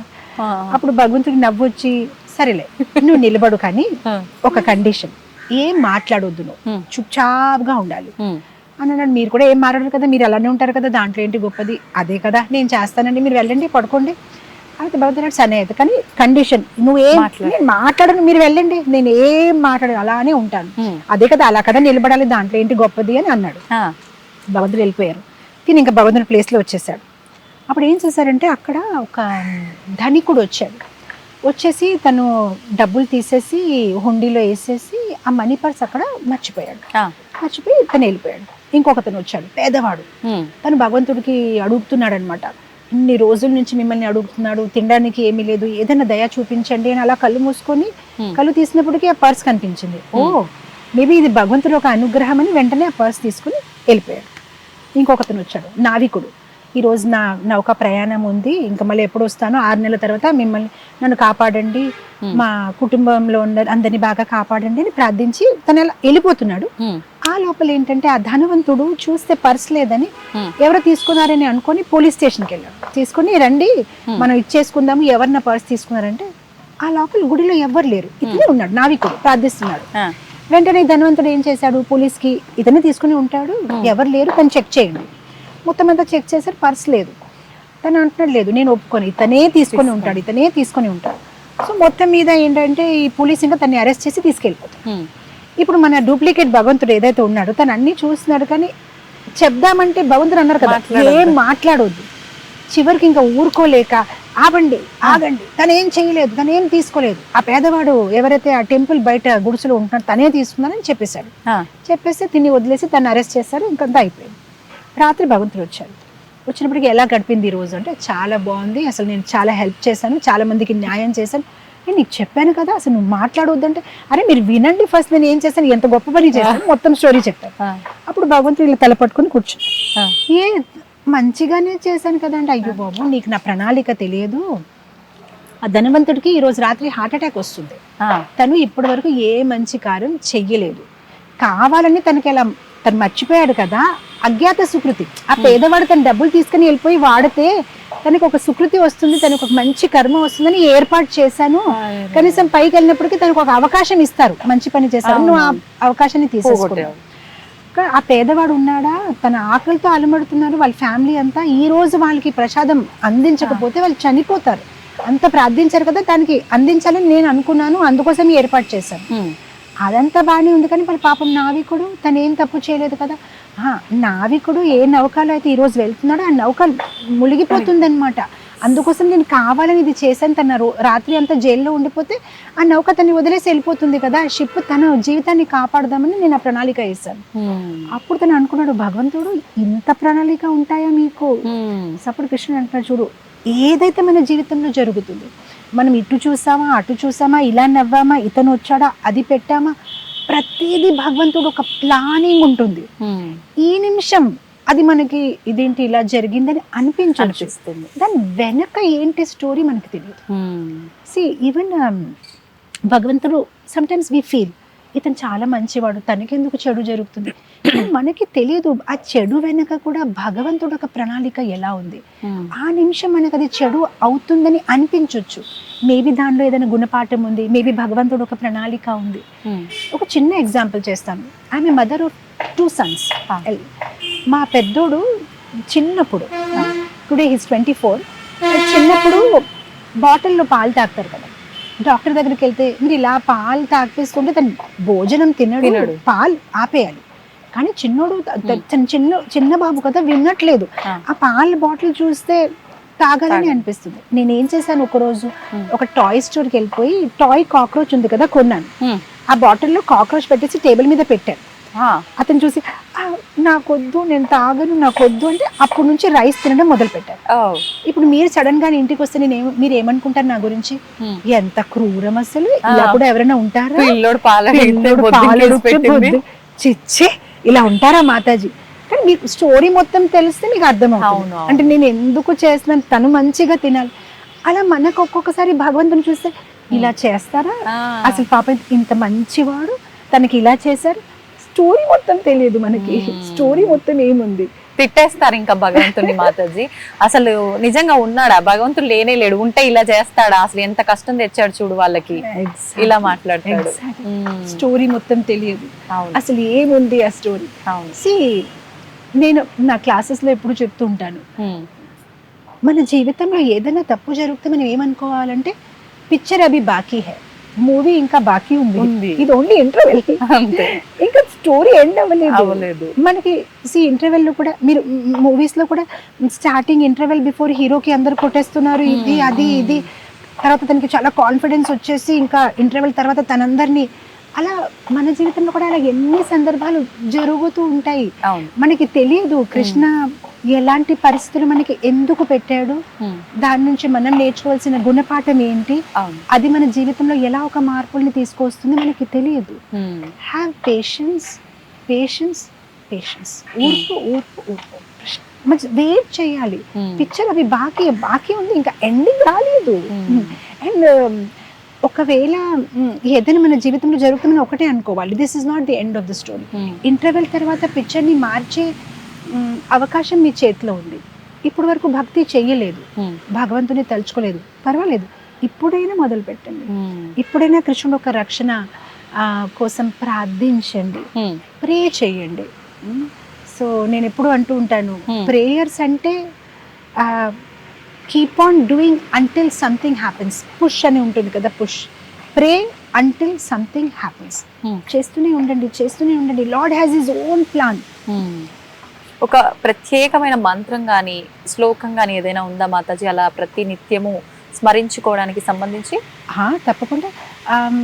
కలిసంత్ర ఉపనిషత్తులో, భవిష్య పురాణంలో చెప్పిన ఈ ఒక మంత్రం ఉంది, హరే కృష్ణ కృష్ణ కృష్ణ హరే హరే, హరే రామ రామ రామ హరే హరే. వెరీ సింపుల్గా ఉంది, దీనికి ఎటువంటి రూల్స్ అండ్ రెగ్యులేషన్స్ లేదు.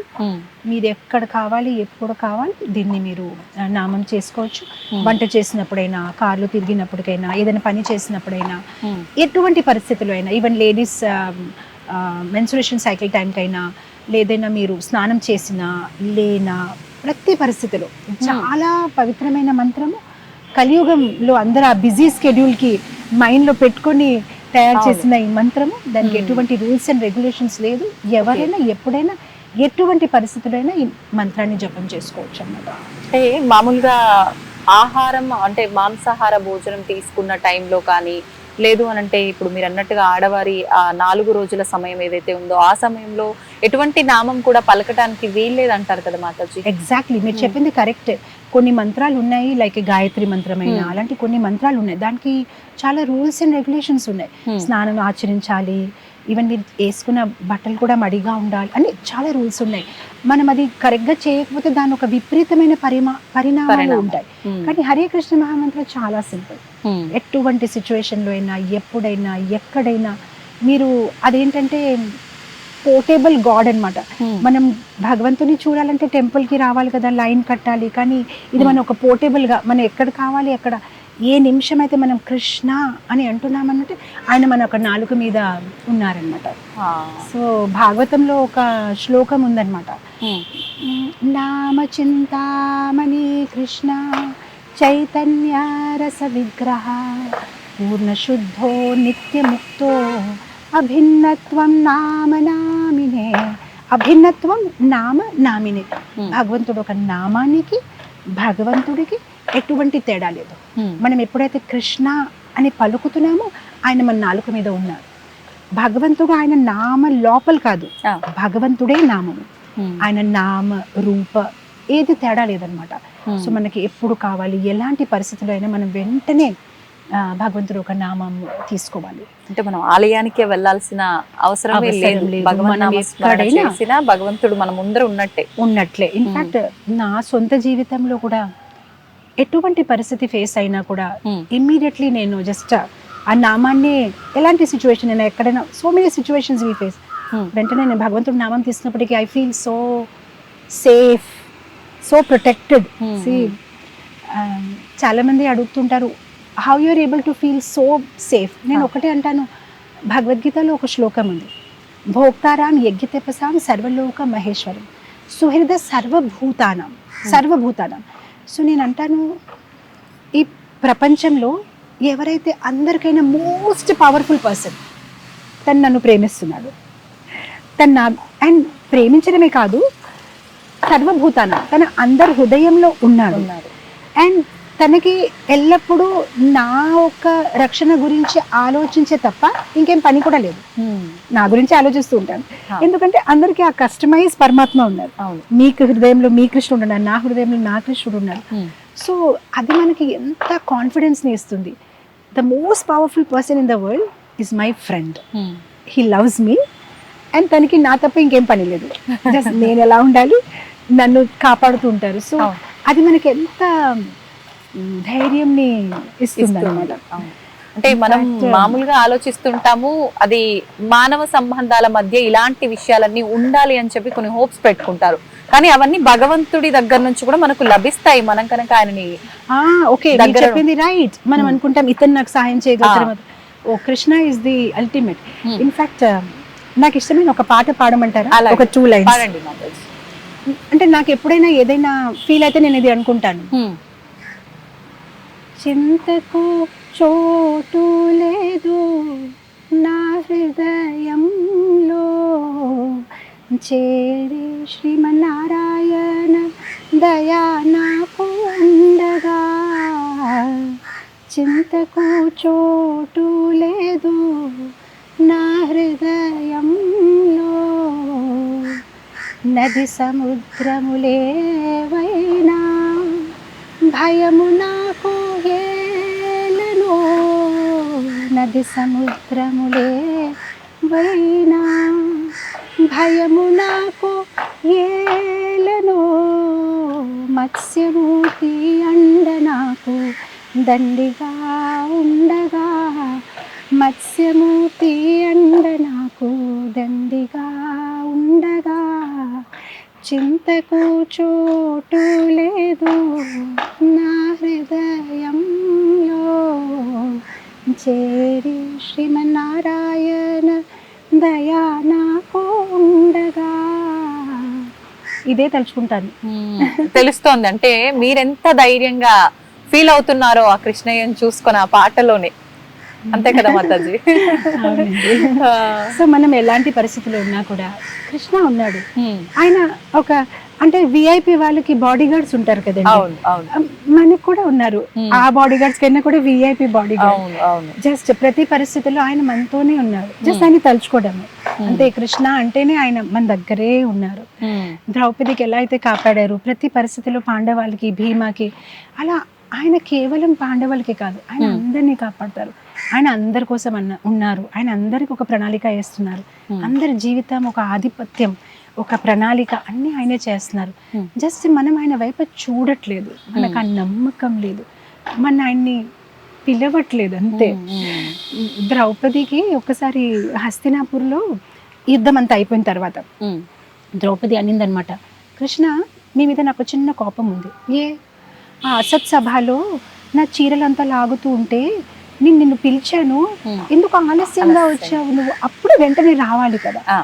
అప్పుడు కృష్ణుడు అన్నాడు, నీ ప్రార్థన నువ్వు ఎలాంటి ప్రార్థన చేసావు అంటే ఆవిడ మొత్తం పాడింది ప్రార్థన. అప్పుడు నువ్వు ప్రార్థనలో ఏం చెప్పావంటే, ఓ కృష్ణ, ఎవరైతే ద్వారకాలో ఉంటున్నాడో దయచేసి ద్వారకా నుంచి తొందరగా రా అని అన్నావు. అసలు నేను ద్వారకాను లేను, నేను నీ పక్కనే ఉన్నాను.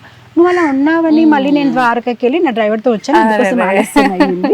నేను నీ దగ్గరే ఉన్నాను, నువ్వు ఎందుకు అన్నావు ద్వారకా నుంచి రా అని అన్నావు, నేను నీ దగ్గరే ఉన్నాను. సో ఆ ద్రౌపది పాడిన ఆ ప్రార్థన ఉంది కదా, అసత్ సభలో ఎప్పుడైతే చీర లాగుతున్నారో అక్కడ ఆవిడ అంటుంది, ద్వారకాధీశ్ అనమాట, అదే ఆవిడ అంటుంది, శంఖ చక్ర గదా పాణి ద్వారికా నిలయచ్యుతా గోవిందా పుండరీకాక్ష రక్షమాం శరణాగతి. సో ద్వారక అందుకోసం ఆలస్యం అయింది, నేను నీ దగ్గరే ఉన్నాను. సో కృష్ణ మన దగ్గరే ఉన్నాడు, జస్ట్ మీరు పిలవండి. అతను వెయిట్ చేస్తున్నారు. జస్ట్ లైక్ తల్లిదండ్రులు ఒక్కసారి పిల్లలు ఆడుతూ ఉంటే అమ్మ అంటే అమ్మ వచ్చేస్తుంది, కనీసం పిలవండి.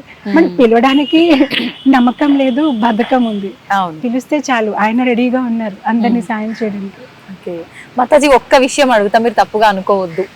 సరేనా? తప్పకుండా అడగండి. అంటే చాలా మంది భగవంతుని నమ్మని నాస్తికులు, మూర్ఖులు ఉంటారు కదా, అటువంటి వారు చెప్తారు ఏంటి అంటే, ఇప్పుడు మీరు చెప్పిన మాటలన్నీ బట్టి నేను అనుకుంటున్నాను, నిజంగా భగవంతుడు మన వెన్నంటే ఉంటాడు, మనం పిలిస్తే వస్తాడు, అన్ని సందర్భాల్లో మనకు కంటికి కనిపించకపోయినా ఆయన వంతు ప్రయత్నం, ఆయన సహాయం మనకి ఇస్తాడు అని నేను నమ్ముతున్నాను మీ మాటల్ని బట్టి.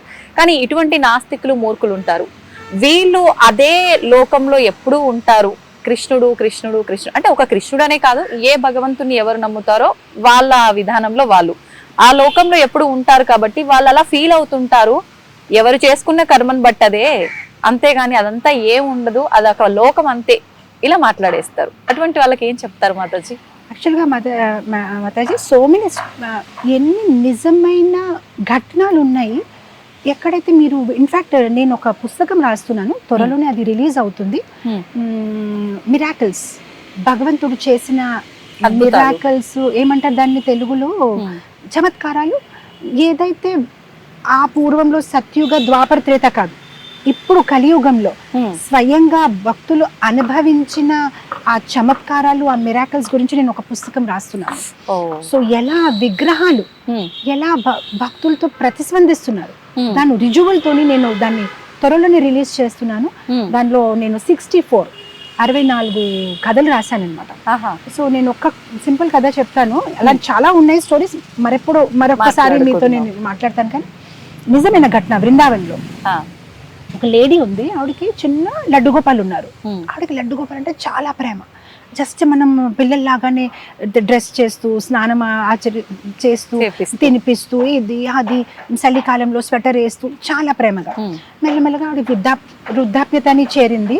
ఇంకా ఆవిడ ఇంకా చెయ్యలేక కోడలికి అప్పచెప్పింది, డాటర్ ఇన్ లాకి, ఇంకా నువ్వు చేసుకో అని. కొన్నాళ్ళకి ఏంటంటే ఆవిడ ఎలాంటి డిజీజ్ కి గురి అయ్యిందంటే బెడ్ నుంచి కూడా ఆవిడ లేలేకపోతుంది. ఇక్కడ వాళ్ళ ఇంట్లో ఉన్న టెంపుల్ రూమ్ లోనే ఈ కోడలన్నీ చేస్తూ ఉంటుంది.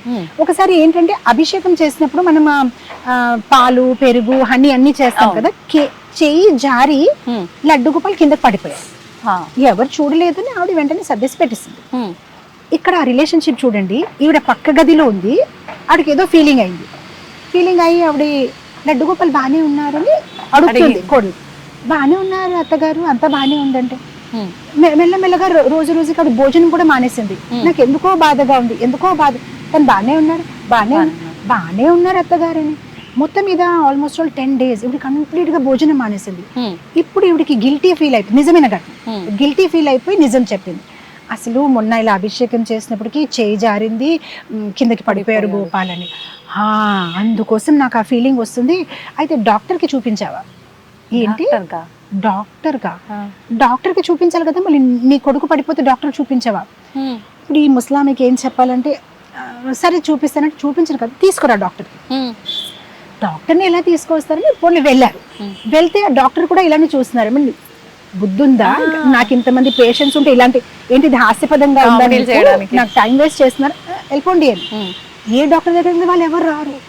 మొత్తం మీద ఈవిడ తినడం మానేసింది, రోజుకి ఆరోగ్యం పాడవుతుంది. మొత్తం మీద బతమాలి ఒక డాక్టర్ని తీసుకొచ్చారు. రండి, మా మదర్ అసలు తినట్లేదు, ప్లీజ్ ఒక్క 2 నిమిషాలు వచ్చి బాగున్నారని చెప్పేసి వెళ్ళిపోండి. సరే అని అతను వచ్చి ఇప్పుడు ఈ ఓల్డ్ ఉమెన్ అలా పడుకొని ఉంటే ఈ లడ్డు గోపాల్ని చూసి బాగానే ఉన్నాడండి.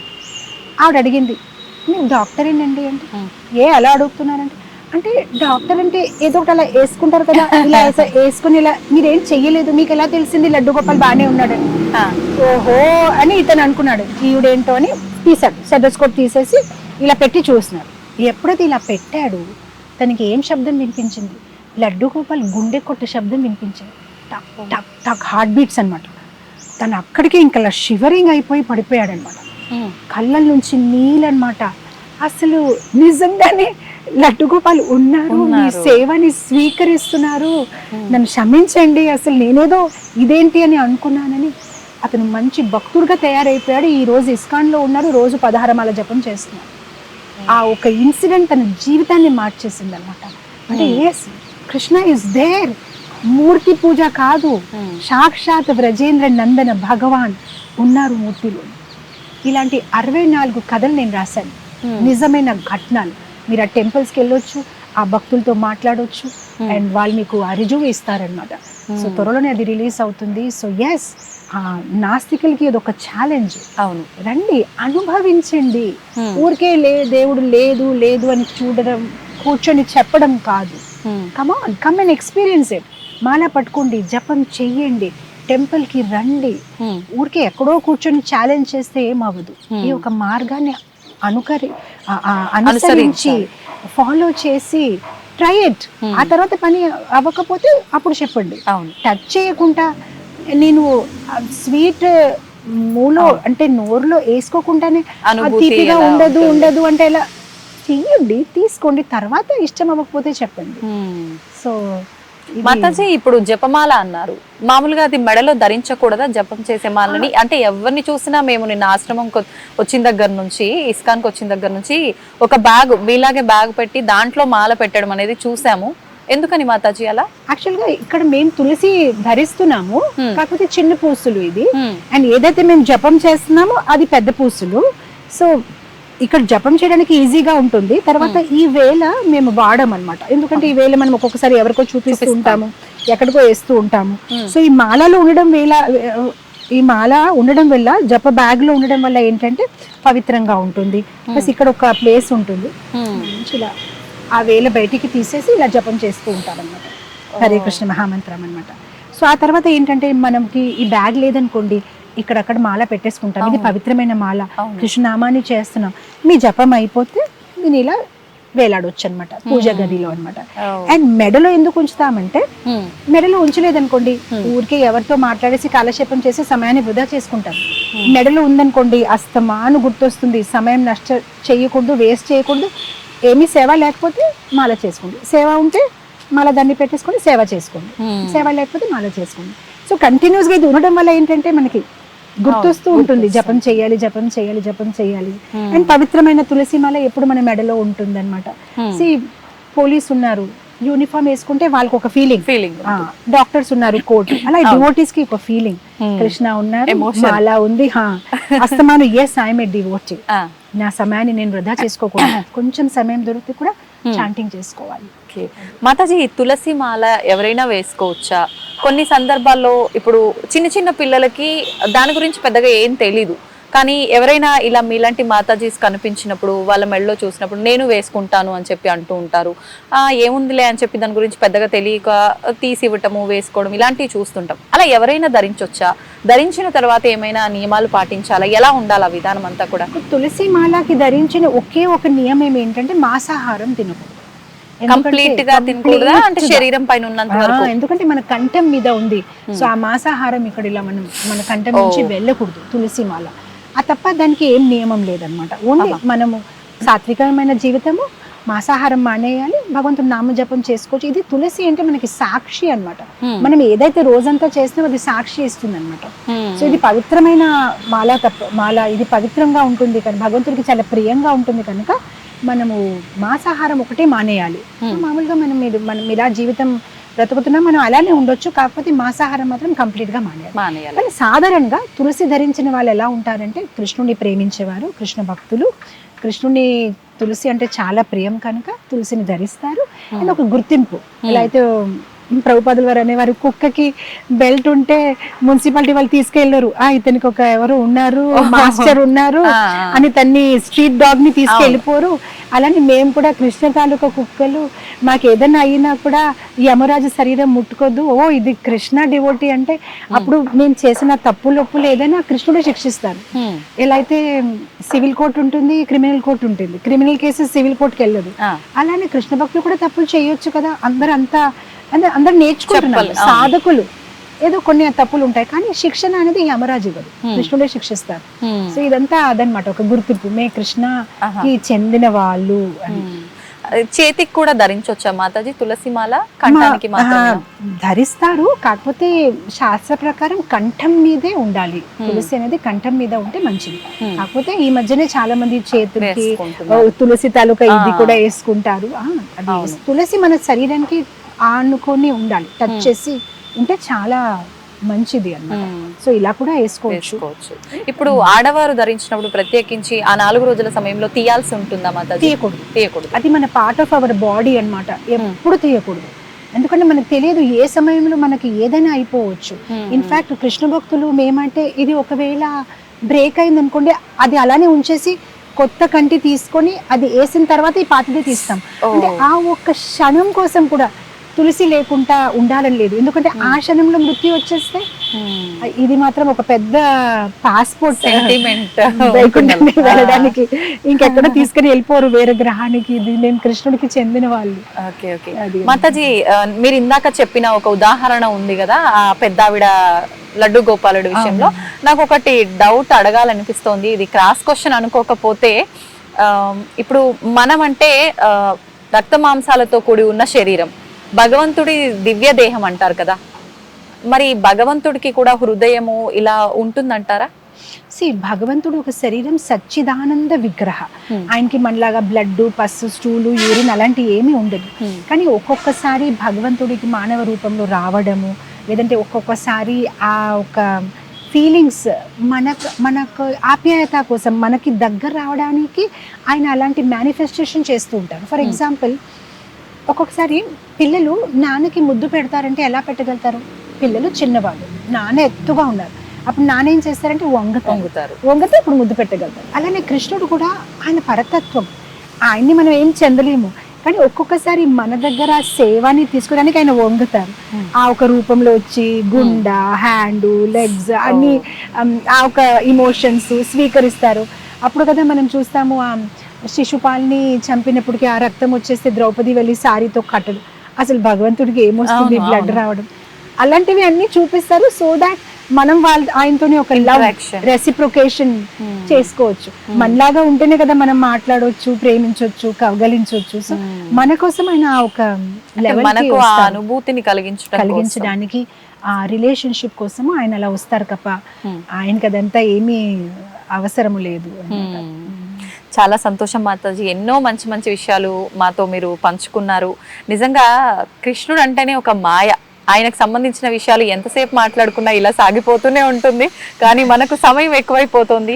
మరొక మంచి ఎపిసోడ్లో మరిన్ని మంచి విషయాలు మీతో మాట్లాడాలని నేను ఆశిస్తున్నాను మాతాజీ. ఇప్పటి వరకు ఈ మంచి విషయాలన్నీ మా అందరికీ తెలియజేసినందుకు ధన్యవాదాలు. హరే కృష్ణ మాతాజీ.